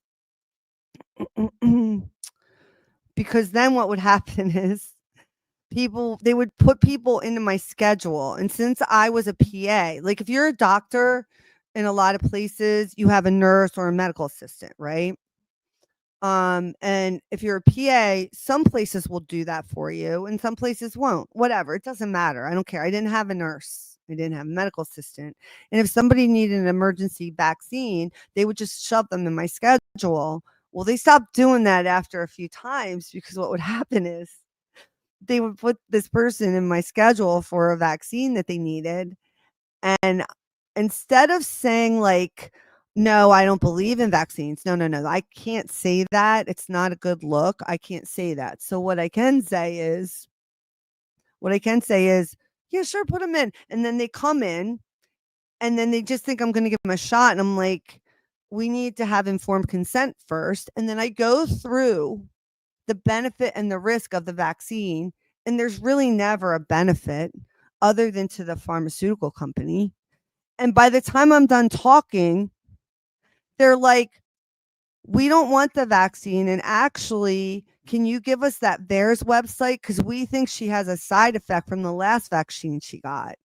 And I'm just like so happy inside. And I did that to like 4 people. And then they stopped scheduling people with me for vaccines. And I'm like, that's what I thought, bitch. Because I'm not giving anybody a fucking vaccine. So yeah, that's it. And I don't really care. I got to a point at that job, and I'm at a point in my career now where I'm not afraid to say this stuff. And I don't care if people think, people will tell me I'm stupid, or people will tell me I don't understand, or that I'm a conspiracy. And I don't care. Like, say it. I don't give a shit. I don't care, because I know what the truth is. And you don't. I don't know why you don't. I don't know why you want to make me feel bad. I don't get it. I don't understand it. But honestly, I don't give a fuck. I know what the truth is. And I've learned that I've been able to discern a lot of this stuff, and I'm done not saying it, like just being plain about it. I mean, I've said this stuff on here before, but it's just like I'm going to be more outspoken about it. I'm not going to be less outspoken. Charlie Kirk has inspired to be more outspoken. Here's the other thing about Charlie Kirk, right? There's a lot of crazy stuff surrounding this, and anybody who's here, should understand, like, how I look at things by now, and I hope everyone understands, like, my general philosophy on things. I'm against violence. The only time I think violence is appropriate is in self-defense, right? Like, if you have to defend yourself, of course, violence. And at that, like, to me, then that requires violence. Like, there's no like in between, you know what I mean? I'm not a pussy. Like, if somebody's attacking me physically, I'm going to fuck them up. I will fuck you up. If somebody breaks into my house, you will get shot. And if you die, you die. And I'm not going to feel bad. And that's what I mean by I'm not a violent person, but I know what's right and I know what's wrong. And breaking into someone's house is wrong. And I won't let someone thieve me or thieve my peace of mind or any of that. And we all have that right? But every other act of like any other like violence is always, I think, is bad. There's no good reason for violence ever. Ever. It's really simple. It's a simple truth. Right? It's a very simple and plain truth. And he wasn't. And that's the thing, right? Well, Lisa, he was starting to kind of already talk about some things. Yeah. Exactly. Hey, look, some people sleep with their doors open, Go ahead and walk in, see what happens, Never know what could happen. Walk in the house. Hey, taking a risk. I personally wouldn't take a risk of walking into someone's house that I don't fucking know, uninvited in the middle of the night. I think that's a pretty dumb fucking thing to do. Maybe if you're suicidal. That's about it. No other reason to be doing it. So, all right. So just listening to you guys. I love my chat. All right. So here, check this out, guys. And it's happy to see you here, Outcast. Really happy to see you here. Let me see. You want to come up, Outcast? I can drop a link. Here, let me drop a link in case anybody wants to come up. And then I just want to show you guys a couple other things here. Let me do my invite guest, copy.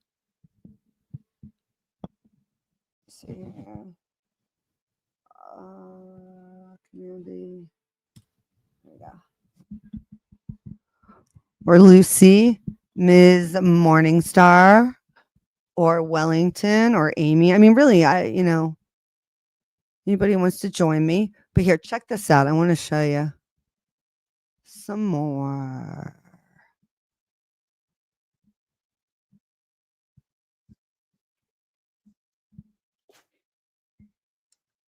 people aren't buying his story. I don't know what to think of it. It's odd. I mean, he could just be a peculiar person, you know.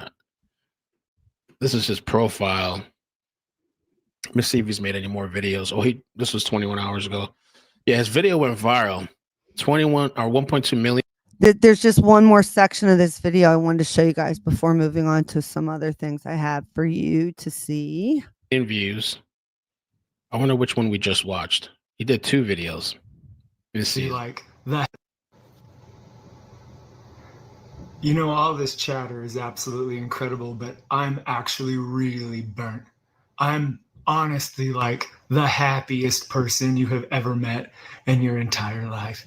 Okay, he said he was burnt, which I find an interesting word to use. Burned or burnt, I think means when you're like a spy and you've been outed, you've been burned. And he just said, I'm literally burnt.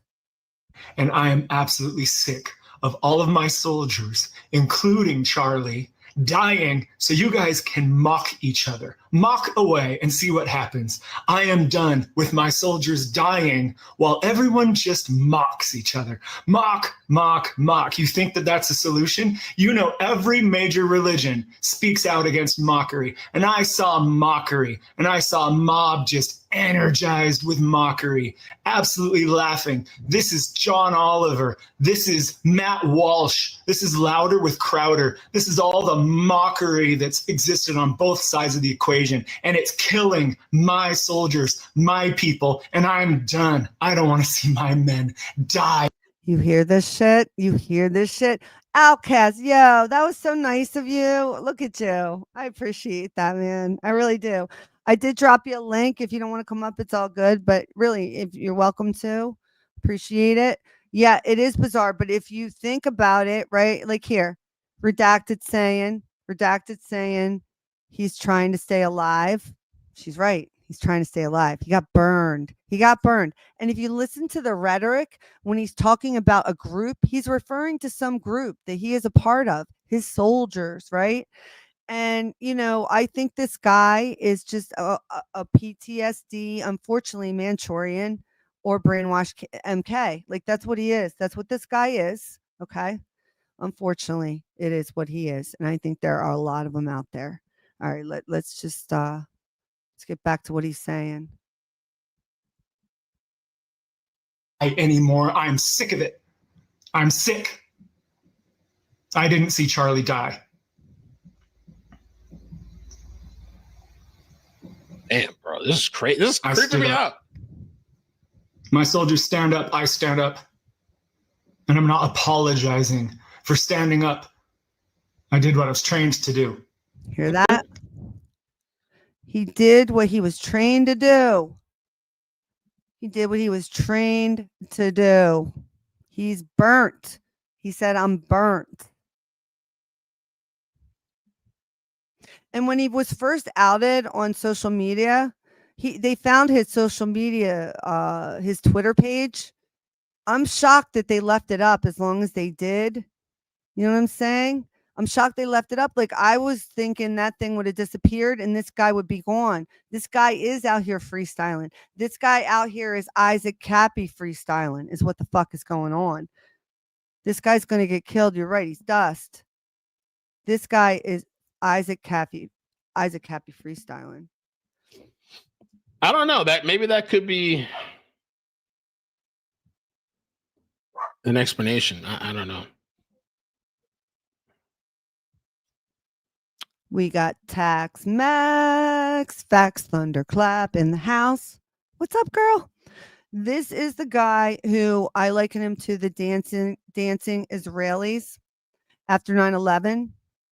He was cheering and very excited after Charlie got shot, and in such a way that was pretty obvious. He knew it was about to happen, and he's trying to backpedal now.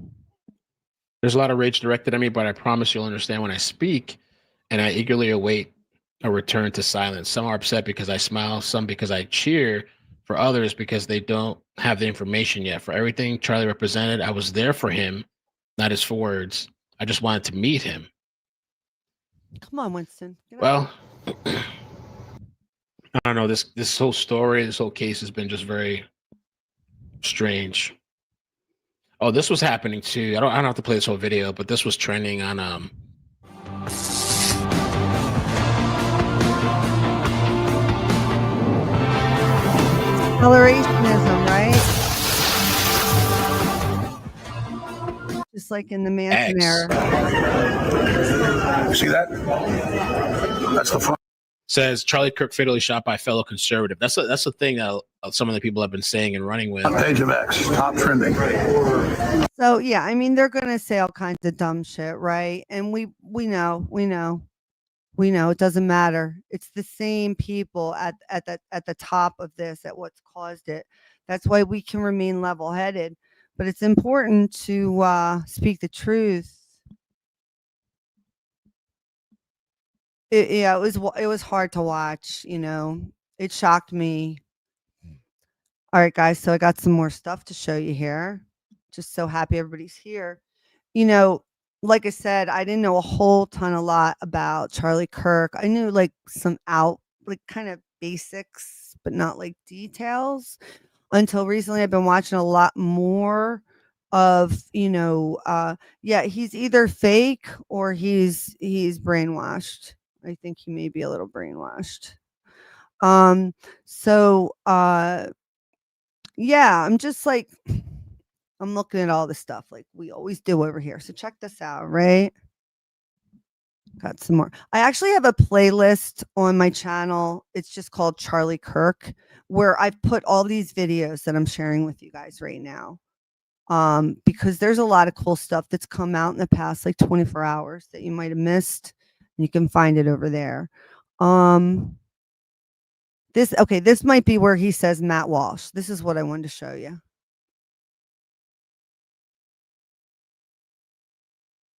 And weirder developments on the case of Charlie Kirk's assassination. And I already made a video about this cheering guy who was, celebrating just mere seconds after Charlie Kirk was shot dead, essentially. So everybody was asking.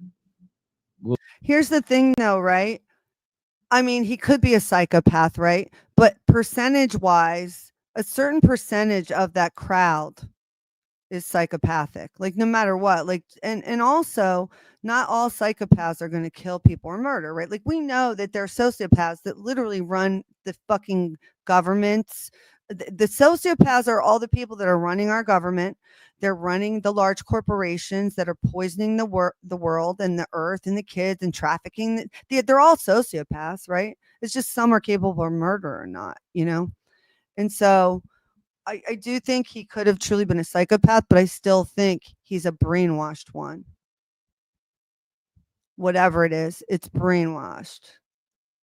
Will social media do its job and find it? Well, it certainly did. And this guy's name is David, and his account is apparently R⁴ on X. Is the guy that you see featured right there in the upper right corner.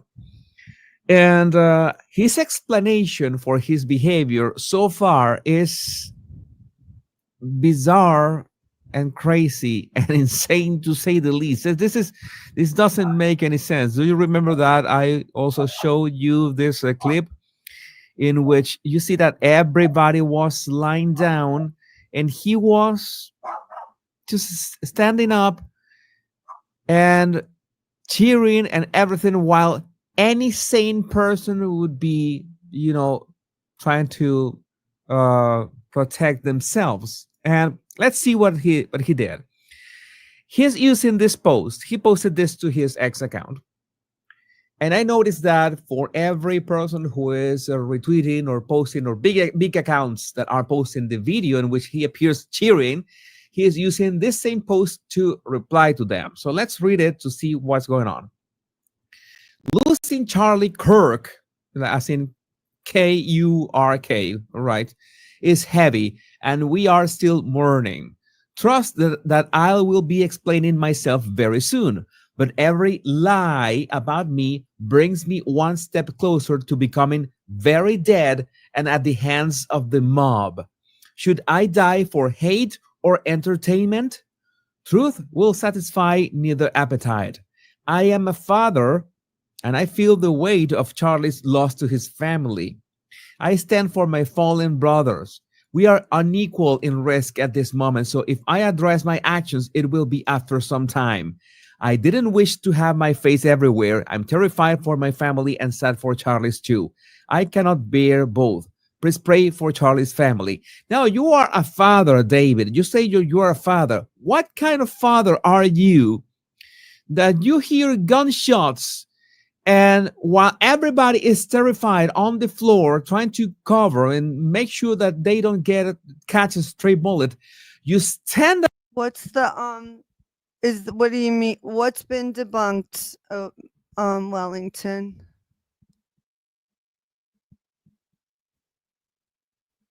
And hold on one second. I just want to show you. I love this guy. I don't know if you guys watch the body language guy, but he's become a lot more based recently, and I think he's pretty cool.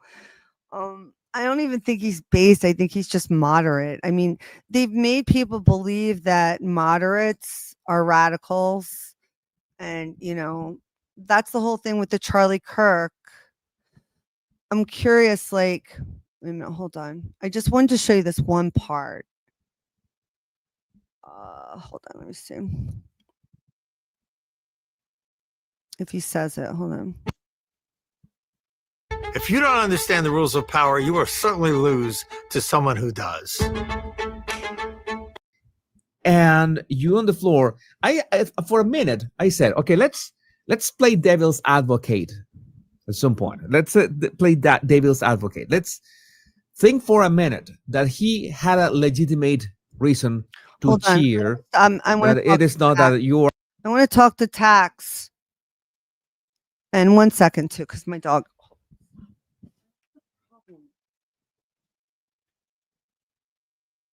Can you stop, please? My God, Winnie is like losing his shit. Tax, I want to ask you, only because you had mentioned before that you're a Black woman. And I don't know if I have any other Black viewers in my audience, and you don't have to if you don't want to. But this is a real thing, okay? This is a real fear, I believe. But what I want to know is, like, what people think about this. I love you too, Tax, Max, Fax, Thunderclap. And I'm pretty sure I've said it, but I'm going to say it again in case no one's heard it. I also love the Black culture. I grew up in a place where I think it was probably like, I was talking to my mom about this the other day. It's probably, I would say, like 30%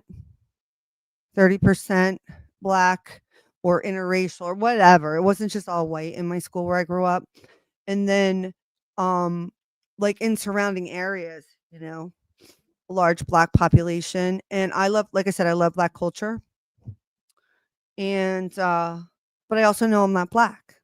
There's a difference, and I think it's important to talk about this. Nobody ever wants to talk about the differences with races and stuff. And like, I think it's really important that we understand it. And I do think that there is a big section of Black America, and you can correct me if I'm wrong, Tax Max, that is fearful right now and has been for a while since Trump came into office. And I think it does have a lot to do with rhetoric, rhetoric that I'm not aware of, or I'm not paying attention to, or not understanding because I'm white. And that's just a fact, right?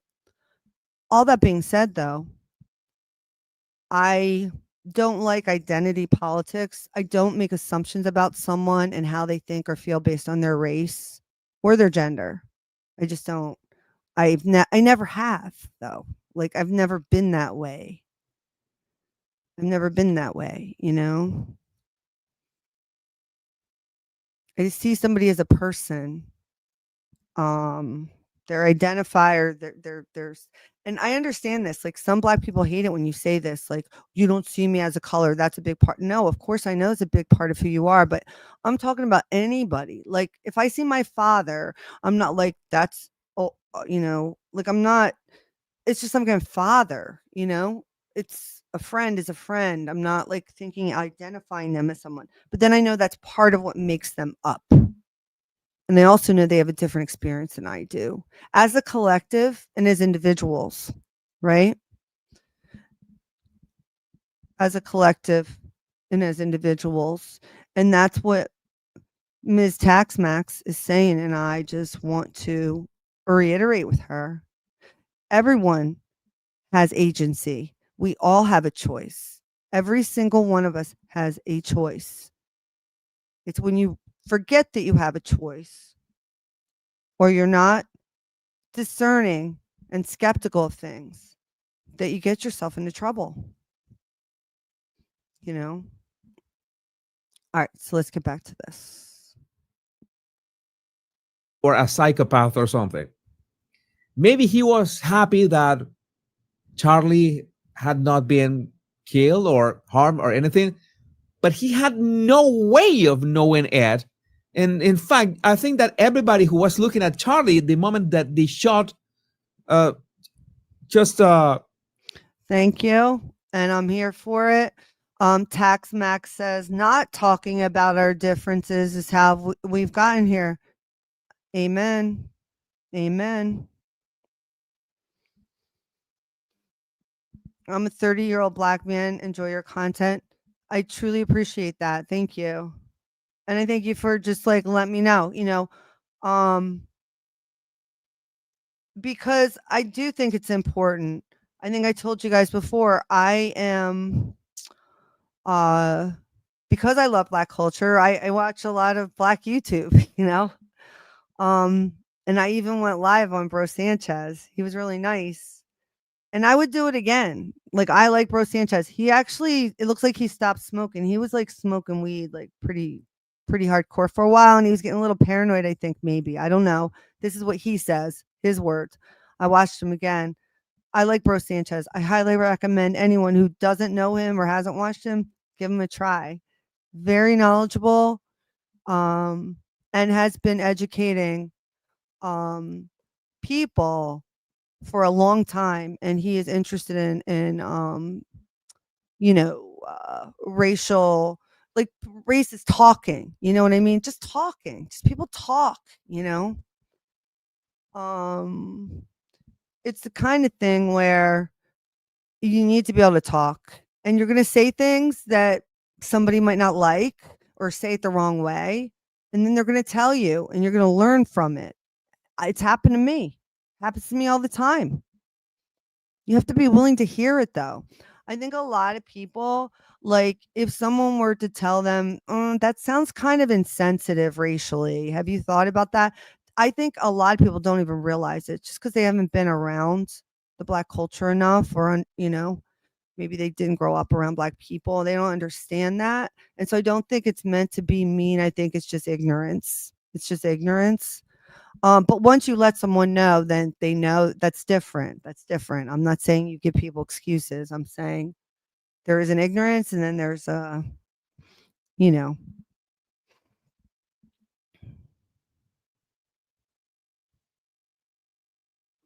Yes, I agree with you. Thank you, Taxmax. I appreciate that. Exactly. Staying in my lane. Exactly. That's why, because and I appreciate the encouragement, and I agree with you. We are all in this together. All of the division and hatred that they put up against here, like, it's just kind of those things, like, you have to use your discernment and understand, like, there are always going to be differences among men and women, among races, cultures, ethnicity, all this stuff, right? But like, why are people have this whole idea.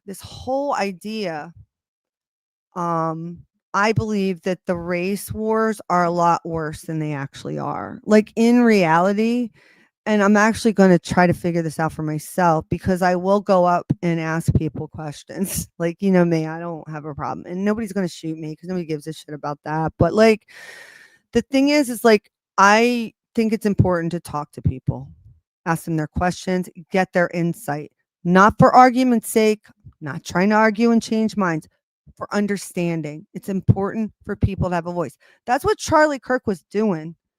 And that's why I think it bothered me so much, because, you know, at the end of the day, I don't know what he every word he said. Okay. I don't know all the things he's done. I am not saying whether he is a this or a that, but from what I've seen of him, he looks like he's an old school kind of conservative type guy. He reminds me of somebody in the 80s that was like a Reagan type person or a Bush type person. I didn't really like Reagan or Bush in the 80s. Okay. So I probably wouldn't have liked Charlie Kirk either.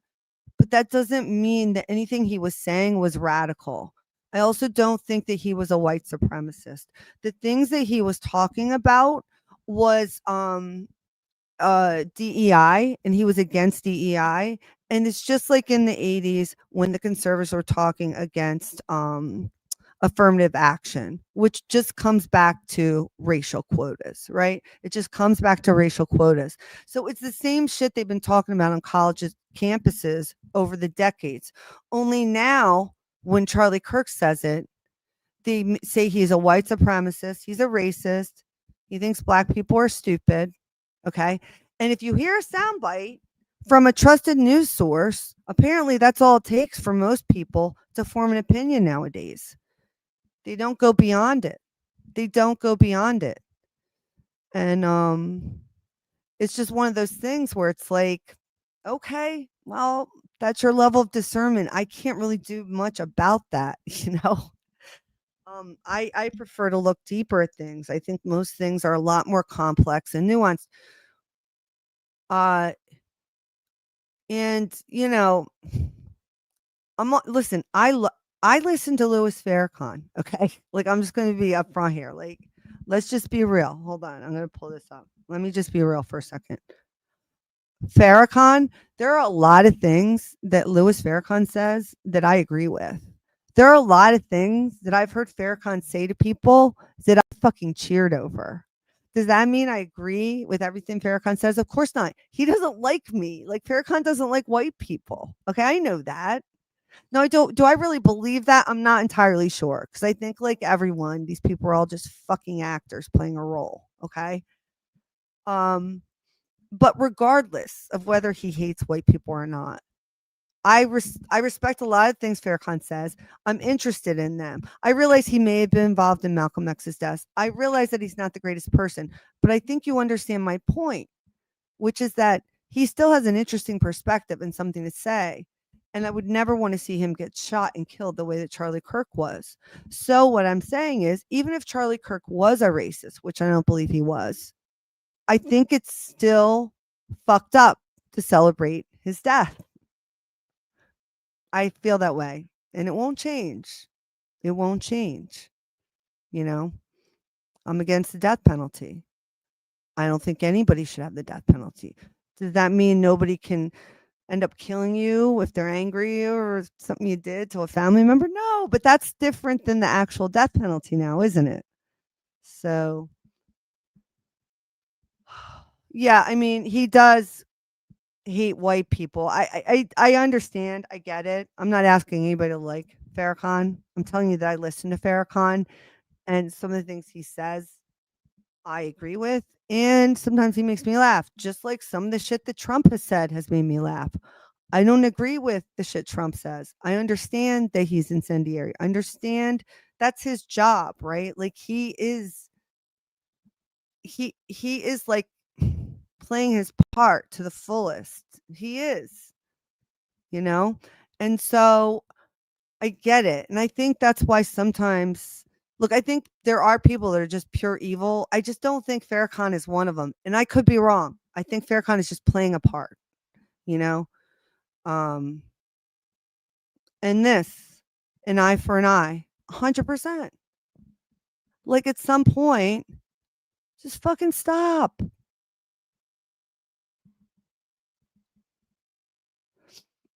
Oh, wait, did you say I don't think Farrakhan hates white people? Is that what you meant to say, Dan? Because now I hear where you're saying I hate a lot of whiteys too.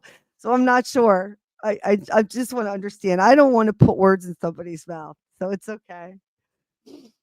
Right. We as people find it easier to blame others for our nation's shortcomings because then we don't have to look at ourselves as the reason for why. We have to look past ourselves. Yeah, I agree. I totally agree. Yeah, and that's the thing. Like, here's the thing, too, right? Like, you can go through history and be like, well, it started here and this is why it happened. It started there. But, like, do you even believe the fucking history books anymore, guys? Like, do you? Honestly? With as much as they've lied and corrected, is that now the truth? Okay, thanks, Dan. Okay, cool. Yeah, and truthfully, you know what? There I go. I'm using a sound bite, right? But because I have discernment, I watch Farrakhan and I don't get that from him. So I like him. But there is a soundbite that he's racist against white people, right? That's what we hear as white people. What I'm trying to say is I'm going to go and look for myself, right? So thanks. I appreciate you clarifying that. Tax, darling. Doll, I don't think you're sounding like anything but exactly what you're sounding like. I know you're dead ass serious, girl, because I am too. It's why I'm still talking about Charlie Kirk. And it happened a couple days ago, even though I wasn't even like a Charlie Kirk fan or know what the fuck he was doing a couple days ago. I agree with you. It's serious. It's very serious. And it's why I want people to really look at, like you said, watch your actions. You have agency over yourself. There's no need to get involved in things that are going to emotionally trigger you or make you upset right now. Everybody calm the fuck down. Everybody sit down and have a seat, right? We do. What we also need is for people when they see, something that they know is fucking wrong to just stand up and say it. No matter what color you are. If a white person's getting picked on, if a black person's getting picked on because of their race, whatever, or something's being said, stand up and say something. It's embarrassing. Don't treat people that way. Get the fuck out of here. We don't like people like you around here. Say something to people. I've always said something to people. And you know what's great about it when you do? When you say something, people lose their shit. And what I mean by that is these are the kind of faces you're going to get. I'm going to give you an example. I was in line one time in Connecticut. I was getting a sandwich at Quiznos. And the people that own the Quiznos that had just bought it looked like they were maybe from East Asia. They had browner skin. Me personally, I don't give a fuck. Make me a good sandwich. I got to get out of here. But the lady in front of me, this apparently was a point of interest for her. So she decided to turn around and let me know about it. Let me know that like these Indians were buying up all the food places in the town. And like she had a problem with it. And I looked at her and I said, I don't know what nationality they are, but they're hardworking. I'm here for a sandwich. And I don't want to hear any of your bullshit right now. If you have a problem with Indian people, maybe you should go up and talk to them about it. And I said it loudly, and the lady fucking left the restaurant. And I don't give a fuck. I don't give a fuck. Okay? That's what you have to do to people. When someone uses the N-word, if you're white, and I've had people use that to me, that I was like, wait, what? Like all of a sudden, white people, raise your hands because you know what happens. I've been with people, I've known people for a long time. All of a sudden, we're out somewhere, we're in a car, whatever. They drop that hard R, N-word. I'm like, oh, fucking hell no. Hell fucking no. How did I not sniff your ass out sooner? Normally I do.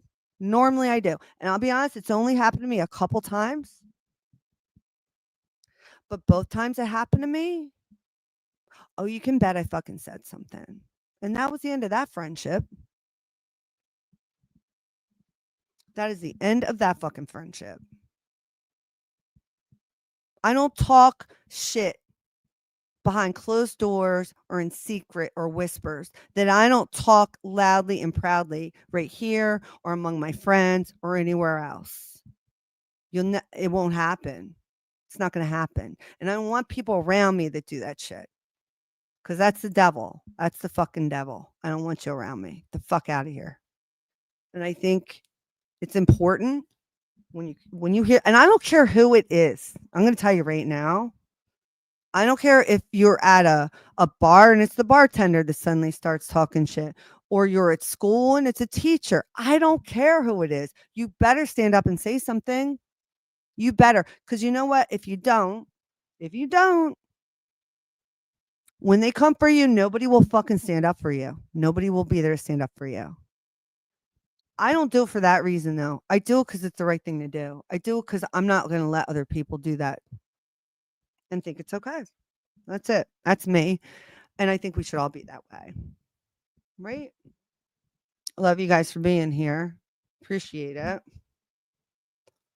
All right, let's hear some more here. Reach him and hit his neck. I think everybody was in shock from the amount of blood. And at the same time, Charlie was on the floor. There was no way of knowing if he was safe or he had been unscathed or anything. There was no way of knowing if he was all right or okay. So there was no reason to celebrate, to stand up and say, "Oh, he's okay." No, not at all. So that's why. But this story doesn't add up. J6er, Jessica Watkins, I don't want anyone dead, you or anyone else, but why were you so excited to see a man die and now you want to retcon history and act like you weren't happy about it? Please, eye roll emoji. I drew attention so the security team could Absolutely escape. It was dumb. I'm not going to play the rest of this. This is the video, though, where he mentions that guy who's like saying weird stuff. He drops, I think it's this one where he drops the name Matt Walsh and Candace Owens in a really odd way, the way he's doing all of it. And it really just means to me, it made me feel like it was some sort of a signal, it just freaked me out. So you should definitely check out the body language guy. I have this in that playlist too. And I just wanted to address this. Absolutely, meaning if you don't say something, they think you condone it or agree with them. 100%. 100%. And the next one, silence is complicity. 100%. 100%. And honestly, I'm sorry. You know what it is though, too? I can't not say something. So that's part of it. And I get it. Like, not everybody is going to have the courage or the confidence or whatever to do that. And that's why I'm here. I'm to encourage you to have that courage and confidence, because it's important. You know what I mean? It's really important to sort of realize the freedom that comes with being honest and knowing what your values are and being willing to speak them aloud and stand up for them. Like in those moments, it's the most important time. And I learned to do that probably sometime. I'm going to say I learned to do that really well in my 40s. I started to learn how to do it in my 30s. I know how to teach people how to do it. It's the most incredible, freeing thing. I'm not saying that I didn't snap back at racial shit until that I did since I was a kid. Like, I never fucking played with that shit. But I mean, in other situations where it's really important to stand up and speak your value. I think a lot of people have a lot to say and want to say it, but they haven't practiced it enough, or they're not confident enough, or they're afraid they're going to look dumb. And I'm here to tell you, you only have to do it once and see how easy it is and what a freedom it is to do it, to get up and speak your mind. And whether it's sticking up for someone or whatever the right thing is, it's a freeing experience. It will raise your vibration. You will feel elated from it because you're speaking the truth. It's such a good thing and feeling. I encourage anybody to do it. Oh, here you go. 1 second. Let me just copy. Sorry, give me 1 second, Outcast.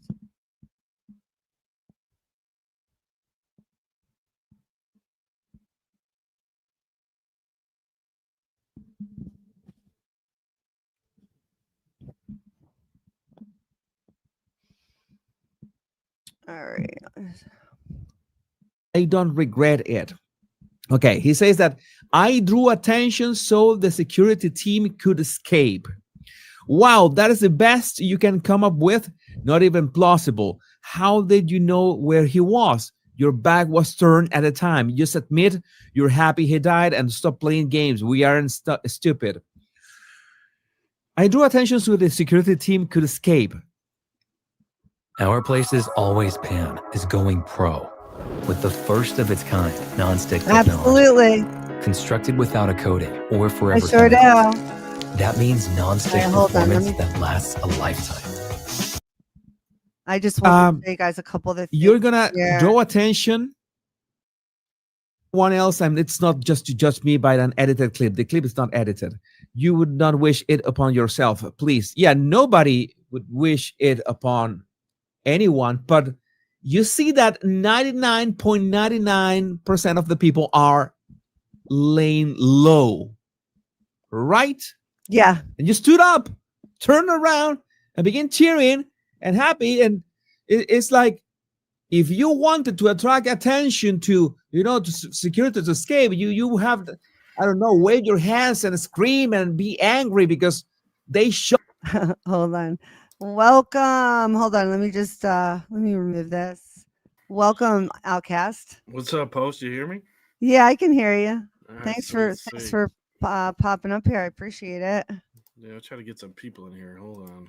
Tell them I'm Yeah. live with you in the Discord. Yeah, you know what? I should be able to stream I know why. Because you are smarter than me and you know how to set it up so you don't have to pay for StreamYard.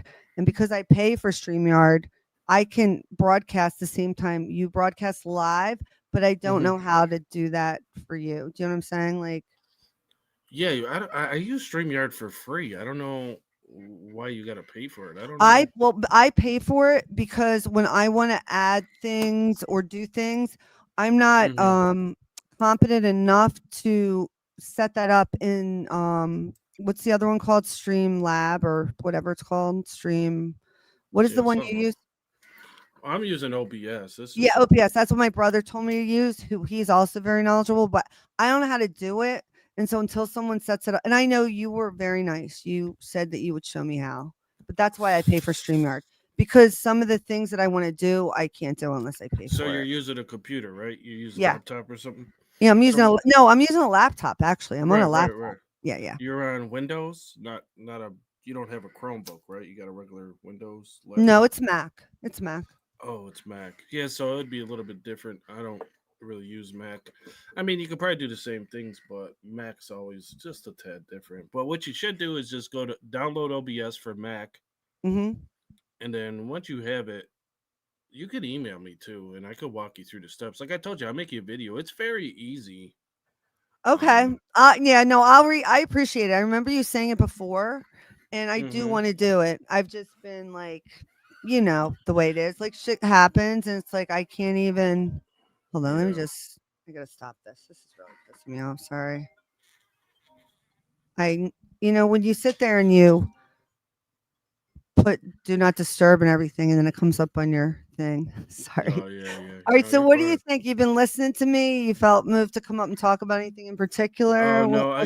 Personally, I don't think I should talk about anything. I think it would hurt me more than help me. Okay, hey, fair enough. Listen, I'm not gonna coax you to do anything. I think everybody's perspective is valid. If I understand what you're saying. I will tell you this. There are certain things like that will happen, and I have a certain feeling about it. I'll be really angry about it, and I won't speak on it until I know for certain. Like I've digested it. I've looked at, you know what I'm saying? So I get what you're saying. Like right now, you don't feel like you're ready to talk because you might say some shit that maybe later you think differently about or whatever. So. I don't think I'll ever think differently. I just think people are so offended by certain things that I try not to. Bring it up. You know what I mean? Like, not that I care, because I don't care about anyone's feelings like that. Yeah. Like, go fuck yourself. Right. But it's like, is it smart or is it dumb for me to do? I mean, the way I feel, we've got non-official business saying yo to you. We got Wellington saying I love you. We got Tiggle Bitties loving you. We got a lot of people in the house loving you. Here's what I'll say. And again, I would never tell you to speak on anything that you don't want to speak on. And I understand that sometimes you can speak on things and it can hurt you, like the whole cancel culture shit like that. That being said, I whatever you might think would be offensive, like See, I'm I'm not. not, it's not It's gonna not that offend I'm me. scared. It's not that I'm scared because I'll go nuclear and it'll be harmful to myself. Where I'm like, Okay, yeah, and that's come what I on, don't want you to outcast, do. why'd I'm you not, fuck yeah, it? yeah, I'm not trying to get you to do that because I'm here. I'm No, I interested know in, you're not. I yeah. know you're Okay, not. cool, I cool, know cool. you're not. Good, good. Yeah, but I think I don't know. And then I think maybe I should talk, but I think people like with the Charlie Kirk incident, people are Mhm, like I seen someone in the chat like we got to talk our differences. I think we're past talking right now. mhm. Because this guy was legitimately the person who was talking to people and expressing Right, his that's what opinion. fucks me up the most with it, Yeah, like Outcast. he was like the most moderate fucking guy out there. Like, Right, you know what I he's not a mean? Like, radical. He's not a fucking no, no, radical. no, no. Like, maybe like I don't wish death on anyone, but I don't really like Matt Walsh. I don't like Ben Shapiro, and Uh-huh. these guys are all sort of affiliated with that side too. But Absolutely. I don't fuck with them dudes at all. Like, I get it. And that's that whole, like I was talking about, that alt-right or whatever where they did the okay, I know These were them back in the day with Cernovich and all that group. And they did have white supremacy leaning from the beginning. I'm not saying that they didn't. I'm absolutely not saying that they didn't. What I'm trying to say is if you listen to Charlie Kirk just in the past, like, I don't know, however long, he was becoming more critical of Israel. And in my opinion, I don't know if you listen to Bro Sanchez, but he kind of talks a little bit about this. But I think that's not a wild theory that Israel was pissed because he was starting to speak out about Palestine and stuff in a different way than he had been. yeah, absolutely. And Right? maybe it was fucking Israel who shot at Trump too. Like, Absolutely. No, you know what's up, Outcast. I don't gotta mince words, Israel right? did 9/11. Until people wake up to Absolutely. that Let's just fucking let's just fact, they're put it gonna out be there, lost in right? the sauce. Yeah, I can't. Fucking Mossad. It's 2025. I can't do the dummy talk with I people. can't You know either, what I man. mean? I'm It's done with like that shit.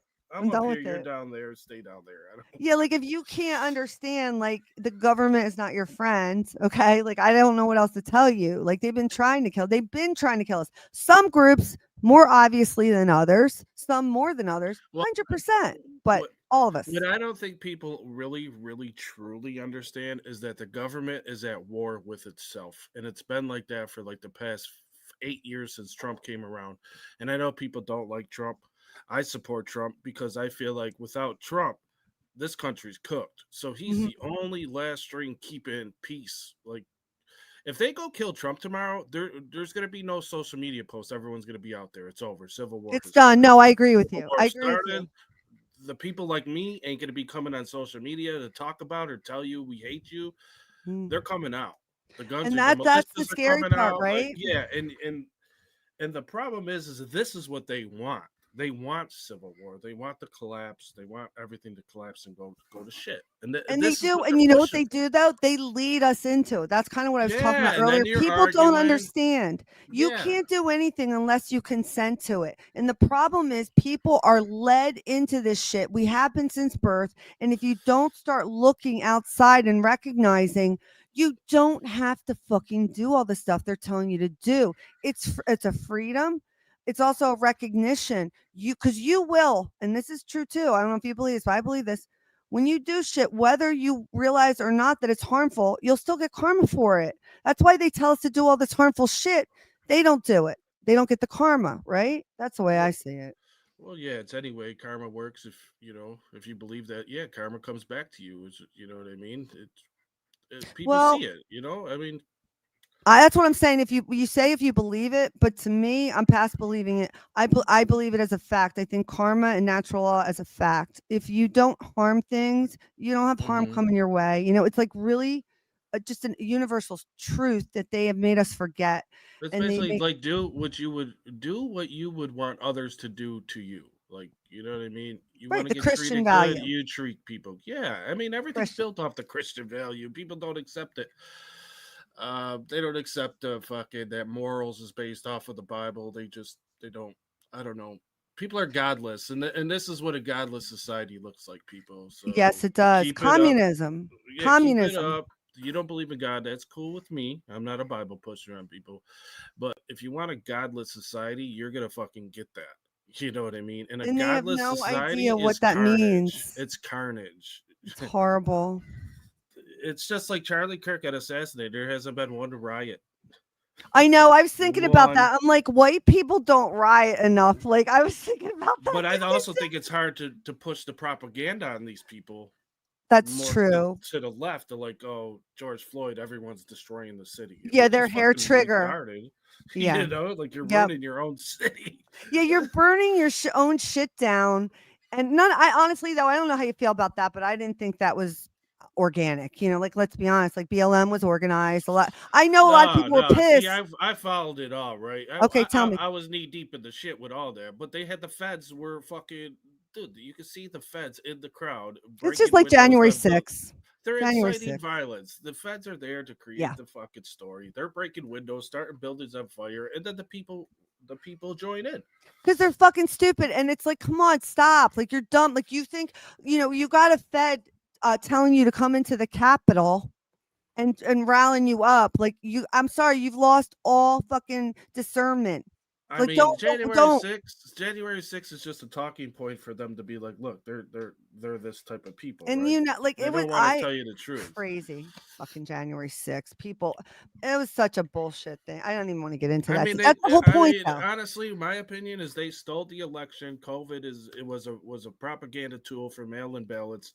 They stole the election right in front of everyone's face. That January 6th was the nail in the coffin. Like, okay, we're gonna this is our propaganda. No, you guys are terrorists. Like, let's ignore the fact that we think you guys stole this, but you know, oh, we're gonna push this. That's why I think COVID had like a 99.6% survival rate, and we're closing down everything. But did you see how many people, quote, died from it? And it just shows you how suggestible people are. And people didn't really die from that. They died from the conditions that came from it, in other words, you know? They had conditions and then they died from it. Just like you died from the flu and you got fucking, I know, yeah. You got stuff wrong with you. I mean, people were getting eaten by sharks saying they died from COVID. Listen, like, you don't got to tell me, I was practicing medicine during the first, like, couple of months of COVID. Okay. That's when I stopped once the vaccine and shit.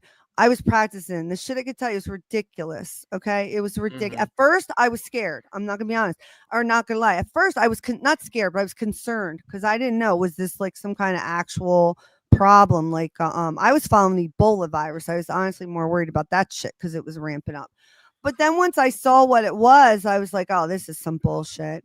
And then, you know, I started writing letters. The first couple of weeks, you're like, okay, everyone, the first couple of weeks, definitely were like, oh shit, what, you know, we got to really think about this. But then weeks pass, and I was working at the post office during this time, and I didn't even fucking lose my job or have to stay home. I was fucking making 65 hours a week, you know?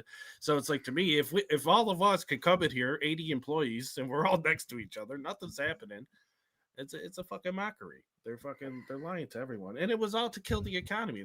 That's what it was for. They don't care about you people. They don't care what you own. They don't care if gas is $12 a gallon or $2 a gallon. They're filthy rich. Nothing. Exactly right. And the thing about it is, people are crashed. Like the term crashing out. I was about to say it, but I just want to say this. People are crashing out right now, and it's going to get worse because of, you know, just a lot of things, the economy, the job loss that they're not talking about, the AI. I know I'm not an AI fearmonger. I'm just saying, like, shit's about to get worse. And when people can't pay for their rent or their food, little things that shouldn't be are causing problems are going to make them worse. You know what I'm saying? Like, well, it's been happening forever. The poor have been getting poorer. The rich have been getting richer. No, for sure. Our whole life, we've seen it. And so that's why, like, I come from like a neighborhood I'm from the 90s, and it was fucking beautiful, and everyone knew each other, right? And you knew everybody, your kids were safe to play. That doesn't exist anymore because they fucking destroyed it. You understand what I'm saying? Like, right. There's no more happy. Oh, nobody knows each other. Everyone's fucking splitting up. They're ruining the cities and the neighborhoods. They did it for the past 20, 30 years, in my opinion. Okay, that's just great.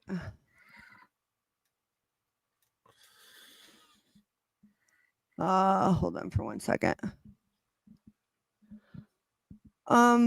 Sorry, I just got distracted Oh, you're because fine. people You're are fucking assholes. That's why. All right, hold on. Wait a second. Yeah, I wanted to talk a little bit more about this. Hold on 1 second. Mm-hmm. Let's see. Here we go.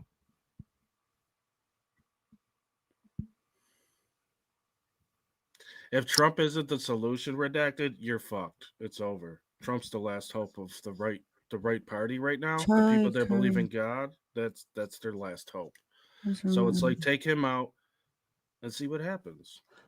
What may have You get that civil war that you always wanted. 9/11 and who killed Charlie Kirk? Okay, this is okay. So here we go. Anomaly. Do you know who Anomaly is? He's a YouTuber. Let me hold up. He's not a predator. Trump wouldn't be president if he was All right, a wait a child second. molester. They would have brought her. All out. right. So here is Cut it. here's Anomaly. So I just want to give a little brief talk about this before I show. And I'm not going to show the whole thing, but Anomaly is a hip hop artist.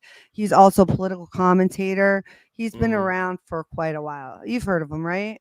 Yeah, I'm pretty sure. He's got Yeah, millions of subs. So he at one point, okay, he was trying to break into like political commentator type shit. And basically he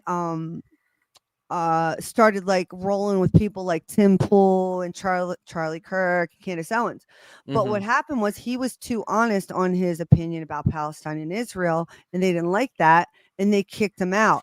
And he was very outspoken about that afterwards and talked about how, they're all Zionists, and the right conservatives in this country are all Zionists, they're taking over and whatever. Well, they fund everything. yeah, right. And we know this, right? Okay. So Anomaly figured that out for himself. Now, I was so curious what he was going to say about this. This guy's fucking scared shitless. He's a great guy. Anyway, check him out. Footage of it. It was the most horrifying and haunting thing that I've probably ever seen. And this is super, super difficult to do for me. I can't imagine what his friends and family are going through. And also, I don't even know how some of his close friends were able to do news reporting yesterday. Like, that's pretty crazy to me. But, with all due respect, I really want to do a video today. I was thinking about just taking the day off or the week off. Yesterday, I couldn't bring myself to speak at all. Even now, it's pretty difficult for me to do this. And I wasn't even a huge fan of him, or even I didn't know him.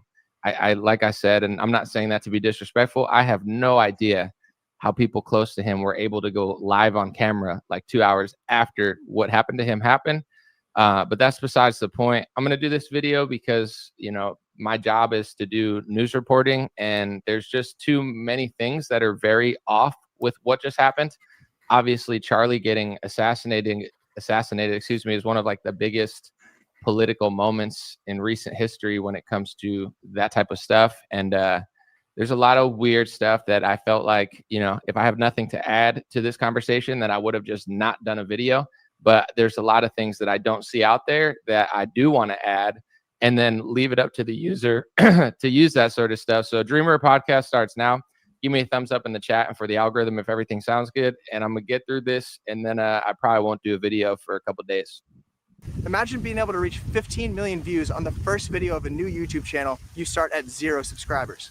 Imagine that video attracts 5 million views in its first month and a half, Okay, and hold 12 on million for views a in the first second. year of being Hold on. released. And it just keeps going. Labels start reaching. Okay. It's the Dream Rare Podcast. Welcome to the show. The way to get the news at the desk or on the road. Let's go. God is great and success in our control. The world is crazy, but we get better from obstacles. Yeah. What's going on, Facebook? All right, so that's Anomaly, but I'll see it in a second. I'm just like, first of all, you are my very first member.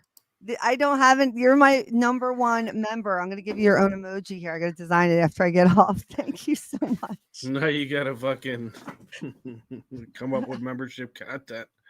I know, right? Skull Mache. I know what I'll do though. Like I can do I'll do like behind the scenes with my dogs and stuff, and then also like some Yeah, do medical that. stuff, you know? He'll love it. He'll love it. Yeah, and I'll do some medical stuff too. But anyway, all right, let's see. Tim Pool is now hosting Doug Wilson on his podcast. This is a concern because what? Rise of the Christian Reich. What do you guys think? That's what we're going to start seeing here. Rise of the Christian Reich, not right, Reich. What do you say? What? No, wait. Oh, now I have 2 members. You guys are awesome. You guys are so awesome. I appreciate it. All right, here we go. What's going on YouTube? What's going on Rumble? If you guys give me thumbs up, if it sounds good and looks good, then I'm probably not going to really read the comments at all. And I'm going to get through my news report, and then I will probably just not do a video for a little while. With that being said, let me jump into it. So, you know, I guess there's a lot of ways I could talk about this. I guess I'll just talk about the situation.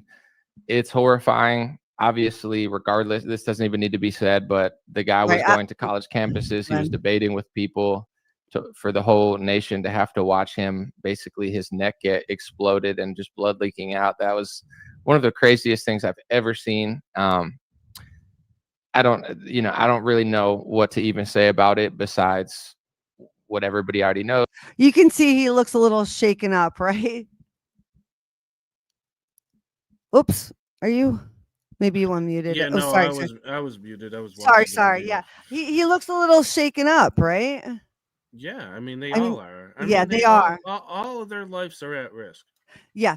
And that's the thing. And that's why I wanted to also talk about it, because that's why when I'm saying like I believe he actually died, that's what I take into account, right? Like, you know, too, you've looked at all these psyops and shit. Like normally when it's psyop, like people aren't actually upset like this. You know, people look actually fucking nervous, you know? I mean, the word psyop, I don't know. It means so many different things. Like it could be people are dead, but it was a psyop. Oh, you know what? You're right. I You know should what I preface mean? it. I'm going to tell you what I mean by it.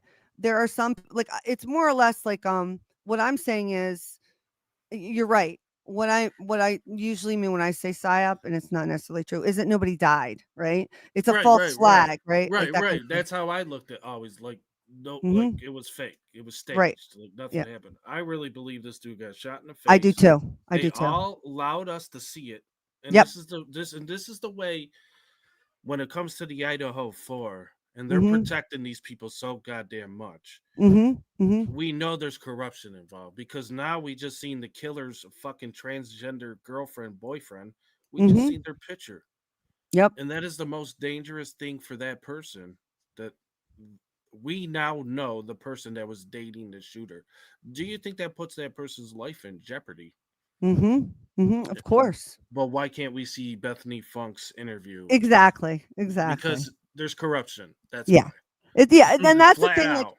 I started looking at this case and like there's stuff still coming out on Idaho 4 and shit, but like this has taken precedence at this point, and it's because the effect in terms of the stability of our nation, right? Like Idaho 4 affects it in a way, just like all the other corrupt cases, but this more realistically affects something like very. Oh, absolutely. Right? I'm just saying there's a two-way street of protection to people. Mhm. You know what I mean, involved with Absolutely. cases or something. That's all I say is that should tell you that Idaho 4 is more corrupt. Now, this is definitely more impactful than the Idaho 4. It is Idaho for the 4 whole doesn't world, get that much honestly, attention. right? I mean, yeah, well, you got to look at it. The guy died for having a different opinion than somebody else. He wasn't out there fucking hurting people, you know. No, he wasn't. So I he mean, had and an opinion and he stands strong in it. I have a yeah, strong exactly. opinion And it's too. no different than me or you. That's why it Right. really affects me. Cause like the shit I say, like honestly, I'm not spewing hate towards anyone. And if I'm wrong and you show me, I'll listen and I can change my opinion, right? That's all he was doing, you know?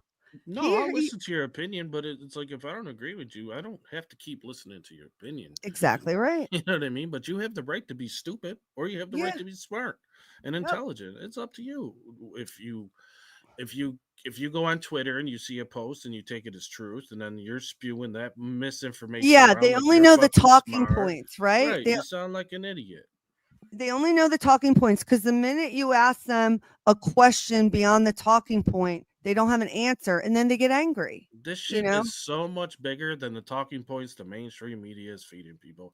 This shit is so big, these people don't even fucking know it. Well, I'm that's what's sorry. concerning. And that's why I don't know Your if you government's at war. Your FBI's at war with each other. Mhm. There's MAGA, and then it's the deep state. There's no more Republican Democrat. It's No, either there you're isn't. It's MAGA radical. or It's you're a deep radicals on state. either Yes, side too. because you can't say I'm a Republican. No, there's Republicans like the governor of Utah. He's a great fucking Republican. Let me tell you that. Oh yeah. So you But can't you necessarily probably say I sit with this party because that party's gone, and the moderate Democrat, their party's been hijacked. Like you're a Democrat just because you've been a Democrat. Yeah, that's what I don't understand. All these Democrats that are walking around here saying like it's okay. Like they're so afraid to appear racist against immigrants that they just sit there and are like, "No, everyone should come in. Like I don't care." Like you're fucking stupid, and honestly, I think you're more racist for being that way cuz you're not even like protecting the borders of your own fucking country. You're so afraid to look racist that you want to put up a BLM thing and But be I against don't get it. The immigration. same people that want all the illegals come in are pro-abortion. Exactly. So Exactly it's right. like, so Exactly how right. are you pro these lives, but you're not? And They I never know are. that's a touchy subject on people, but it is They what it is. never I fucking believe what I are. believe. You They know what I never mean? It's fucking just it's are. a head scratcher. You scratch your head, you're like, what are we doing here? It's just like it's the anybody that put the BLM, the Ukraine, whatever the latest. It's thanks for doing that. Now I know you're just one of these like brainwashed idiots Yeah, you're because brainwashed. yeah, like because like I actually have Ukrainian heritage and I wasn't putting the Ukraine flag up. Why? Because I think they were wrong. I think it was wrong. The whole But thing was on wrong. top of that, there's bots that are out there 100%. on the social media. They're probably on YouTube's with thousands, people that got massive viewers, and they're there just to spew misinformation. So you see all these Absolutely. Ukrainian flags. It's like, is this person even real? I know. And people don't even know the real history of that whole war. They don't realize that in 14 we created a coup in that country. Yeah, They yeah, don't yeah. realize that the Israel ties and the Aryan ties. I don't think people realize that Nazis are the Jews. I don't think people are ready for that shit. You know what I'm saying? Like Jewish supremacy. I don't think people, you know what I mean? It's like it's just Yeah. fucked up. It's Yeah. fucked up. But anyway, all right. So here, I just want to hear a few of the things he says because I think he has. And I guess just prayers to his family, thoughts to his friends and family. Everything you can say about that and more. I mean, just horrifying, insane, and just straight up demonic. And I want to just like going into that. There's a lot of things I want to talk about outside of the obvious, but this was an article that I found on Twitter from 2 days ago or 3 days ago now. It was 9/8/2025. Jezebel. They said, we paid some Etsy witches to curse Charlie Kirk. You guys know the word Jezebel, what that means. It's a word that means like a evil woman, basically. And like, if this isn't just societally where we're at, we have a parent news company called Jezebel bragging that they're paying Etsy witches to curse Charlie Kirk. I mean, this is the type of stuff we're dealing with. Of course, there's left and right. There's foreign and domestic policy. Like all of those things are real. And people have many disagreements. But then there's literal witches casting spells on people and news articles bragging about it. I mean, that's just what's going on in this country, apparently. And that's pretty fucking scary. Like we got the witches out here in the open. Like we all know that shit goes on, right? Like it's just like they're just out there in the open, like in a major publication called Jezebel talking about their spells. Like, holy shit. All over the world. Before I talk about Charlie, because I'm going to talk about that the whole stream, today is also 9/11, which is insane. And I just wanted to bring this up because everybody's wondering who killed Charlie Kirk. Obviously, they want disclosure. They want closure. They want justice. Somebody in his early 30s that, to be honest, whether you like Charlie or not, he probably would have been president one day. He was pretty much more famous than any politician besides Donald Trump. Great point, right? Yeah, they just killed they just The, killed the, the, the future person president. closest to the president, the person that represents the Republican Party next to the president is Charlie Kirk, right? Good point. Yeah, because we're coming to the day and age of career politicians that have failed us their whole fucking career ain't gonna win anymore. Yeah. And the left has just abandoned their party. They Mhm. went radical. Mhm. They don't care about you common Yeah, people. it's crazy, right? It's Yeah, crazy. so they wanted to pump the illegals in Uh-huh. so they Yep. could have voters. and And then they were all like, these screw you stupid people, you ain't with white us anymore. people. I'm They- sorry, they- but I'm going to call out white people here. A lot of white people, mostly liberals, and I love my race. I'm not a race apologist, and I don't feel guilty about race. But my point is, I think people who are liberal and white a lot of times are just too afraid to fucking ask a question, speak their mind, because they're worried that somebody's going to perceive them as a certain thing that, where But it's I like, think just be But I yourself. think these people perceived they've lived their life like this their whole life. They've I know. went to I the agree. news for their information. Mhm. Whatever the news says is the truth. You know what I mean? Yeah. And that's it. That's the bottom line. How could the news lie to me? You know Yeah. what I mean? hmm And the I truth is, if they come to a place where they realize what's actually going on, like our perception, they may not be able to handle it. I mean, there are some truths you can only handle. The truth comes to you, right, when you're ready to handle it. Haven't you learned that? Yeah. I think some Right? people will need a psychiatrist if they ever wake up.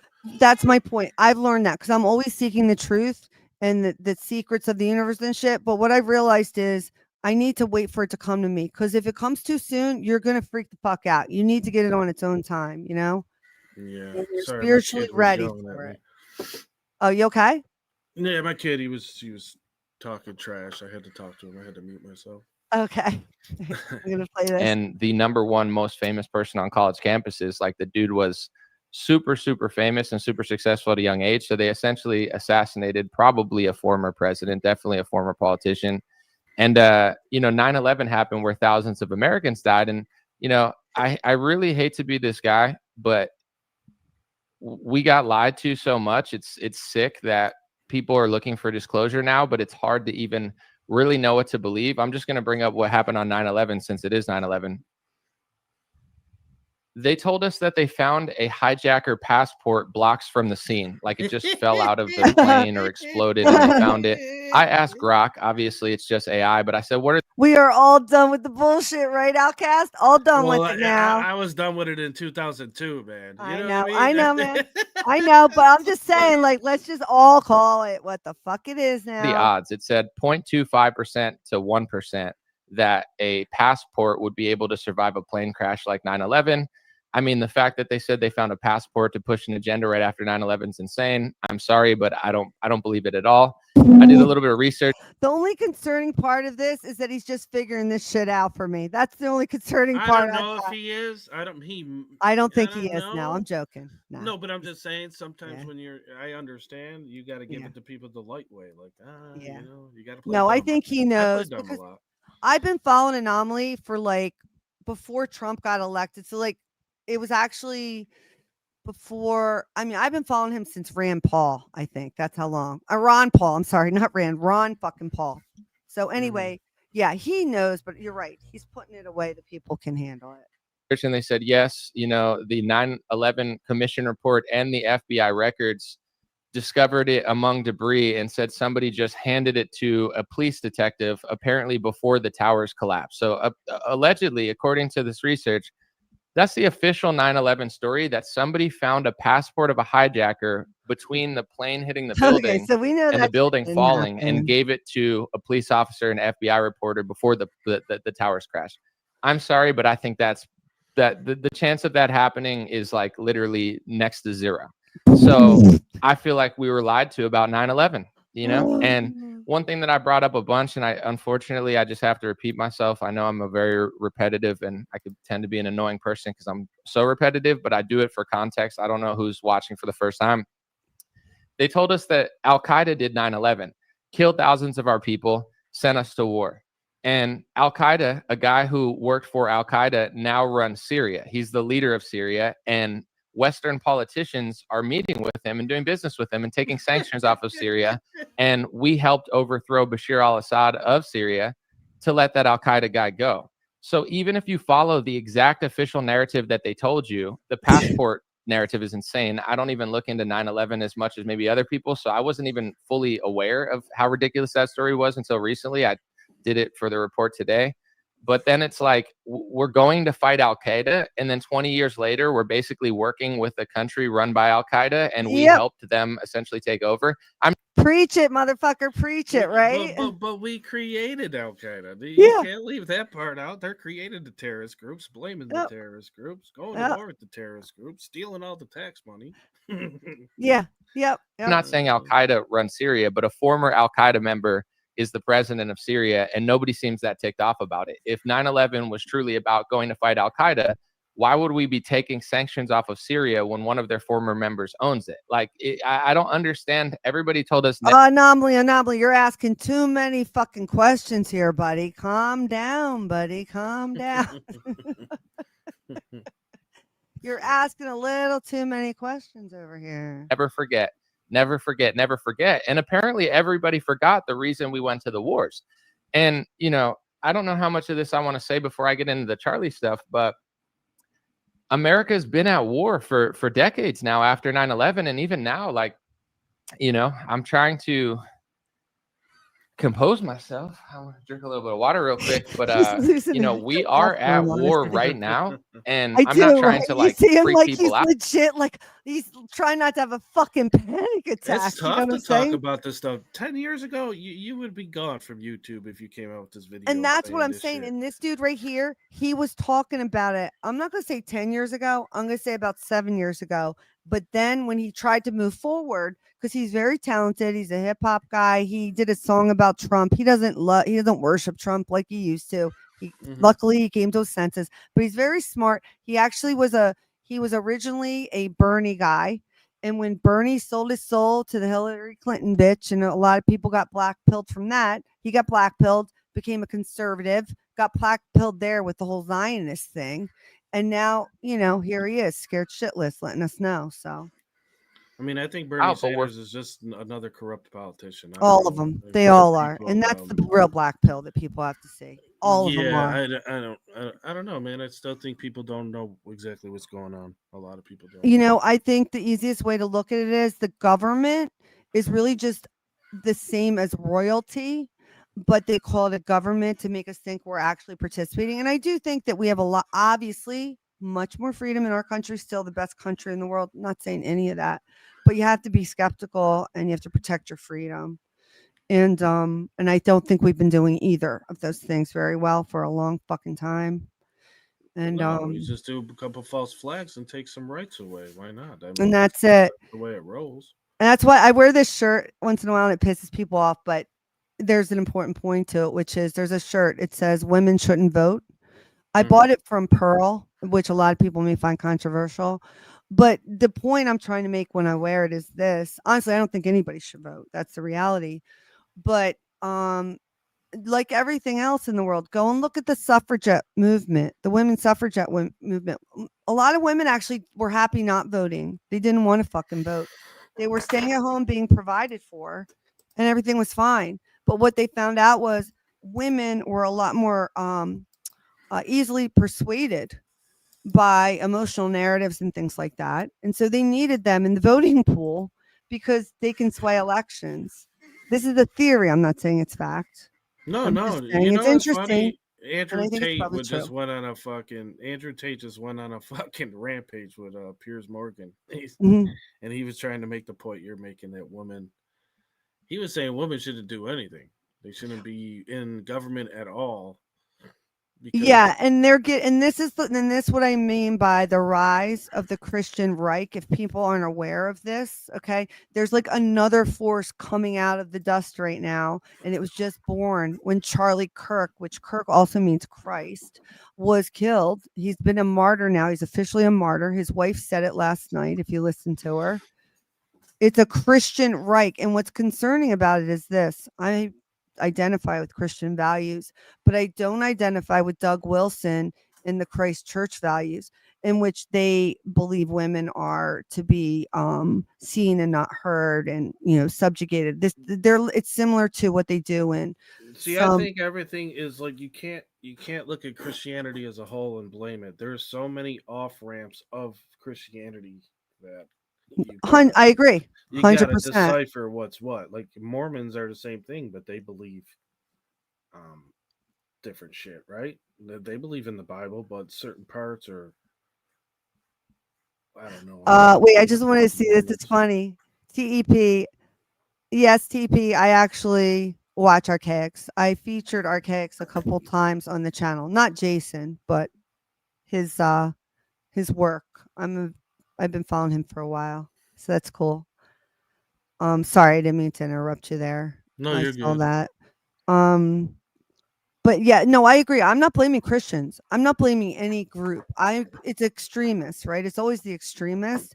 And I am of the belief that we do need extremes sometimes in order to move the needle back to the center. Okay. Because I'm pretty sure we've gone to as far fucking crazy as we've gone when we're letting kids, change sexes when they're 6, and dads get taken away from their kids because they don't want them to be a transgender. I think we've gone to the side of evil as far as we fucking can. Yeah, but it's like, why even care? Like, what is the percentage of even the population that this is such a big ordeal?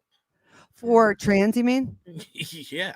Yeah, I agree with you. It's a manufactured problem because before trans, it was a different issue. It was eating disorders. And before that, it was something else. It was the SSRIs or whatever the fuck it was. I agree with you. It's all manufactured. Yeah, I mean, I think there's such a low percentage of them in the population that why are we having the conversation of the No, I 90, agree. say it's 1% of the country and then the other 99% Well, have to celebrate it? I'm not too sure. Here, I agree. You know what it is, and I think that's kind of the point, right? Like most people are willing to understand, like there are going to be outliers in any culture, society, whatever, where they're a little different than what the norm is. People accept those things, and organically, it's fine. But the problem that we have is they shove it in our face. It's not organic. That whole trans thing was not organic. It was No, it's designed, not at all. right? I think it's a hijack of the gays and lesbians already. Mm-hmm. Their party, they just came in and threw themselves in it, named it 7 letters, and called it a day. And But you know now what? we're The old here. gays don't like it. And I have best friends that are No, they actually don't. new They gays don't and they like it hate at it. all. They Even don't. new gays hate it now. Like, I don't think any actual homosexuals who are just, a lot of homosexuals have conservative values. That's the problem with the identity politics is they assume, nowadays a lot of people, I walk into a room, I'm white, there's a certain segment of the population automatically assigns to me something called white privilege, tells me that I'm racist because I had more opportunities than them. That's the definition of racism now. And do you think that that's not going to make me feel automatically defensive? You're fucking stupid. Okay. Because of course I'm going to be defensive, not because any of those things I believe are true, but because I find it offensive that like you don't even know me and you're assigning these things about me. You know what I'm saying? That's the new world that we live in. I mean, Mhm. And I refuse, like, and I'm going to talk about it, because people don't want to talk about it. And, that's why. And it's just, we have to talk about it. And I understand we're beyond talking. I get that part. For some people, we're beyond that. That doesn't mean I won't still try. I think we're there, but I think it's just, I think we've already broke the tipping point. I think it's over. This guy getting shot, and then these people celebrating about the deaths. The Christian right, though, is different than regular Christian. I just want to touch that point briefly. You're only saying because I they're think extremists. yeah, they're the extremists that act like the Kirkers, in Idaho, and they exist, right? They exist, and I do see it's that Do you whole think like. Charlie Kirk was an extremist? No, I do not. But you think, I like, don't the know that president- from what I saw, the way he portrayed himself at the debates that I watched, I don't believe he was an extremist. I think his ideas were just the traditional conservative values, the way it used to be. That's it. Do I agree with all of them? No, I don't. But I think kids needed to hear those because they didn't get any of that shit. It's not, nobody hears that shit anymore. It's like, it's a free for all, Well, they're removing God from schools, which they've been. So it's like, you don't even really learn about God at all in school anymore. No, you don't. So I don't know. Like This I said, I don't care what you believe in if you don't or not, but you still there's nothing taught in school about like values, I think. But that comes from the home, though, don't you think? Like, I don't want the school teaching my kid values. The parents teach the kids values, but the parents are too busy putting food on the table, you know? Well, yeah, because now everyone's broke and they're fucking making you Yeah. work 60 hours. They're breaking the family tree. I mean, step Which, by right? step. Here we go. So if you want to go back to conservative values, once again, women always talking about, I want to be independent. I want to vote. I want to. You fucked yourselves with that line, didn't you? Because now you got to work. But Okay. I think it's a human right. It's not even a female right or a male. It's a human right if we in a working democracy, I think. I 100% agree. I think I'm not. women should be able to work and women should be able to vote and women should do anything or everything I can do. You know what I mean? Well, I mean, here's the thing. I don't think men and women are equal. I'm just going to say it. Like, I don't think we're equal. I think we're completely different. Well, we got And a I lot of think, differences. yeah, Yeah, right. Like, we're unique. different, and We're and unique we're in our not. own ways. Yeah, And and I think we're both valuable, and I don't think one is more than the other. We need us both to continue society, right? Like, yeah, or it obviously, collapses. It's yeah. you I mean, want they can make it like 1984 where they incubate the babies. That's where we're going. But for right now, let's just say we need each other, right? We yeah, but need I each other. still think we're just humans. Not male or female don't matter. It's just we're human beings. You should have No, the I right to agree with what that. I Let have. me so this is what I'm going to say, what I meant to say, or what I'm trying to say Mhm. about the conservative value thing. Don't get me wrong. I'm not No, trying to say that. I know what you're saying because Yeah. our grandparents lived it, where the mother was home. They were able to have 7 to 8 children Yep. and take care of all the children while the husband went and worked. Yeah, I agree with that, but we don't live in that. Um, We don't do it anymore. But there we are don't live in that people. time anymore. Charlie Kirk was trying to bring us back to that time. Him and people like Pearl, and they call them the trad somethings, like the Hmm. trad wives. It's like this whole Catholicism grassroots movement that has been coming up. And I know this just because of the age group. And it's these young kids that are much more interested in the Bible, staying at home, raising a family. The husband provides. This is what Hmm. Charlie Kirk was doing. This Right, is why right, he was and which dangerous, is right? yeah. He did. Their job's to ruin the family household. They want people divorced. They don't want you to be happy. Parents split up, whatever. They've been Mhm. doing this for so long. Yep. And it's all connected to the population at the end of the day. They want to depopulate the world whichever way they can. Well, it's working because if you look at the stats right now, Yeah, it's working. all of them are all over the world, right? All over the fucking world. Yeah. But here, let's take a listen. We're funding Ukraine and we're funding Israel, and Trump is fighting Venezuela because of their connections to Iran, Russia, and the axis of evil, as our government would call it: Iran, Russia, Venezuela, probably China to some extent, but in general, like, Ukrainians are super desperate right now because they're losing a lot of people. Russians are losing people. Israelis lost people. Palestinians are losing a lot of people. Like, we're funding 2 wars.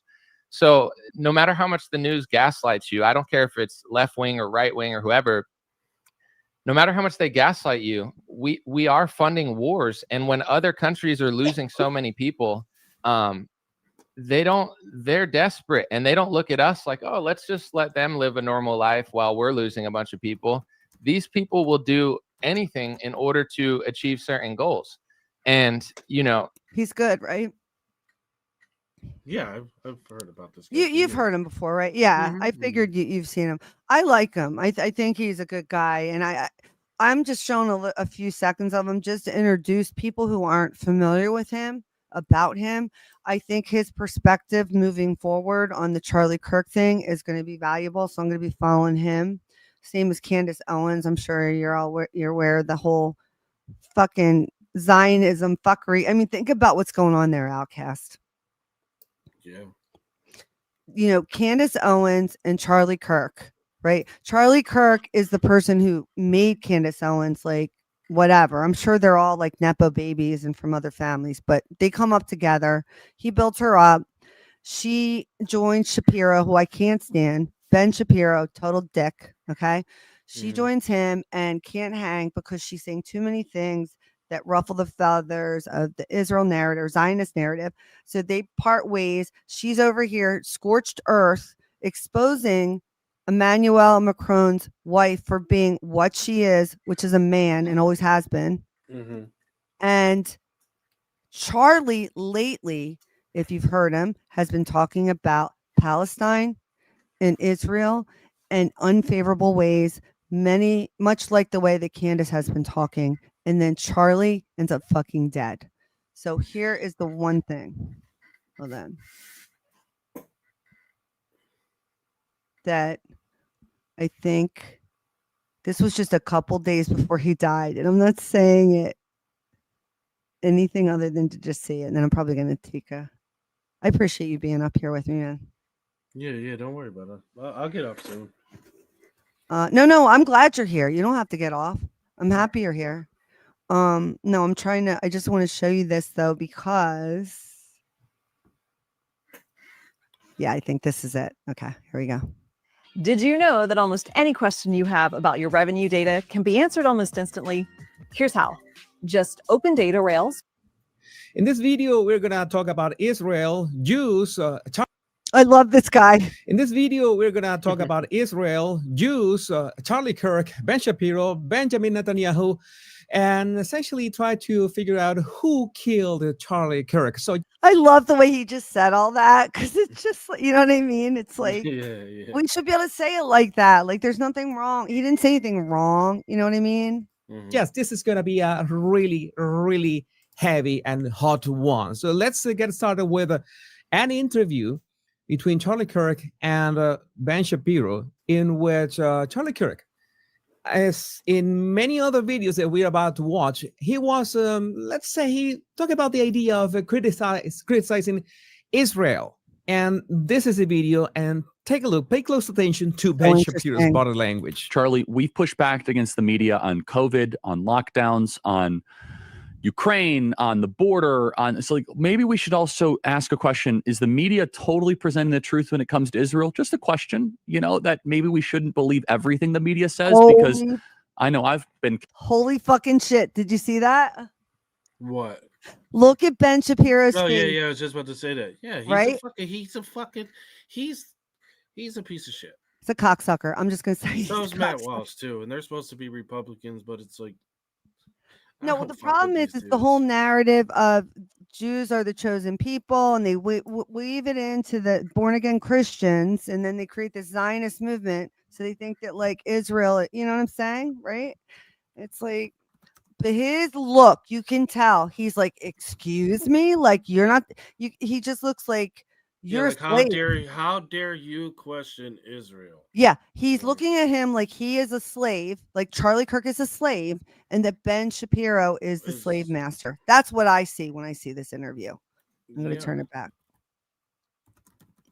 Pay close attention to Ben Shapiro's body language. Charlie, we've pushed back against the media on COVID, on lockdowns, on Ukraine, on the border, so like maybe we should also ask a question. Is the media totally presenting the truth when it comes to Israel? Just a question, that maybe we shouldn't believe everything the media says, because I know I've been conditioned to ask a lot more critical questions over the last couple of years. So Ben, some people would accuse Israel of wanting to ethnically cleanse. Some people in the Israeli government are saying, again, it's all over the place, right? You have opinions all over. I'm sorry. I fucking love that he is putting this guy on the hot seat with this, but this was only a couple days before he got killed, Outcast.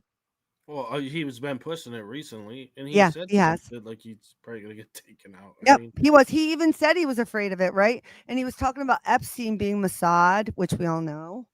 Yeah, we all know this. In your opinion, what would a good outcome? What's up? I said, it's becoming public now. I've known this shit for years. Me too. Yeah. Now it's kind of like the Great Awakening is happening, and people are getting this information that they could never dream of getting before, and they're getting it from regular content creators now. So I think, a lot of people are going to be waking up to this shit. I hope so. I do. What was somebody was just saying? All right, here, let me just start this back up. Oh, yeah. come 5 years from now be? And how does one respond to the claims of ethnic cleansing? So, of course, people have all sorts of theories. All right, so that was really just the one thing I wanted to share with you guys because I loved it. But unfortunately, as much as I love it, because it's great to see somebody asking somebody a question, putting them on the spot, but that might have very well been the straw that broke the camel's back here. Unfortunately, I don't know. I don't know. Maybe they were just fed up with him, and now he's. I don't like Ben Shapiro at all. Oh, well, I don't either. I think he's a dick. Yeah, and I He's think a he's in total that dick. crew with Matt Walsh, Mark Levine. They're all Yeah. fucking no good. Yeah, They're Matt all- Walsh is also a cocksucker. I'm They're sorry. all Zionist puppets, man. Yeah, at the end they of the are. day, in my opinion. Yeah, they are 100%. They are, and they're just bought and sold and paid for. Matt Walsh is one of them. I think some of the stuff he's done is great, but like when you're willing to, I don't know what you did, man. I don't know if you got caught with something or whatever, but you got to know the truth at this point. You're not standing up for it, and that's the thing. That's why I think I brought the Chris Cuomo thing up from the beginning. People are shitting their pants. Even somebody as moderate as Chris Cuomo is shitting their pants right now. You know what I mean? Should be because Yeah.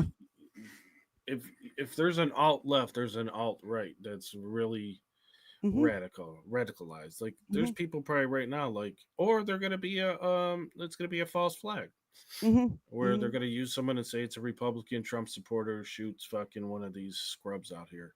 You know. I hope there's not another assassination, like in the 60s, it was like they tended to happen together. Like there's MLK and there's RFK. I think it's coming. I do too. I know. I think the people that hate Trump want a civil war. And that's the thing too. Like this is the thing. It's not even. It's the rhetoric and what I recognized with all this. And then I'm gonna probably sign off just because I gotta check on my dogs really because I love hanging out with all you guys talking. The people, people. I don't even remember what I was gonna say, man. I don't even fucking remember. You know what though? Yuri Brezhnikov. You remember that guy? What's his name? Here, I'm gonna show. I know you know this because you're just like me. You know, as soon as I pull it up, he's the Russian KGB agent. Hold on. This guy told us all. You probably watched it when I did, and that's why you've known for so long. This says 5 years ago, but this shit came out in the 80s.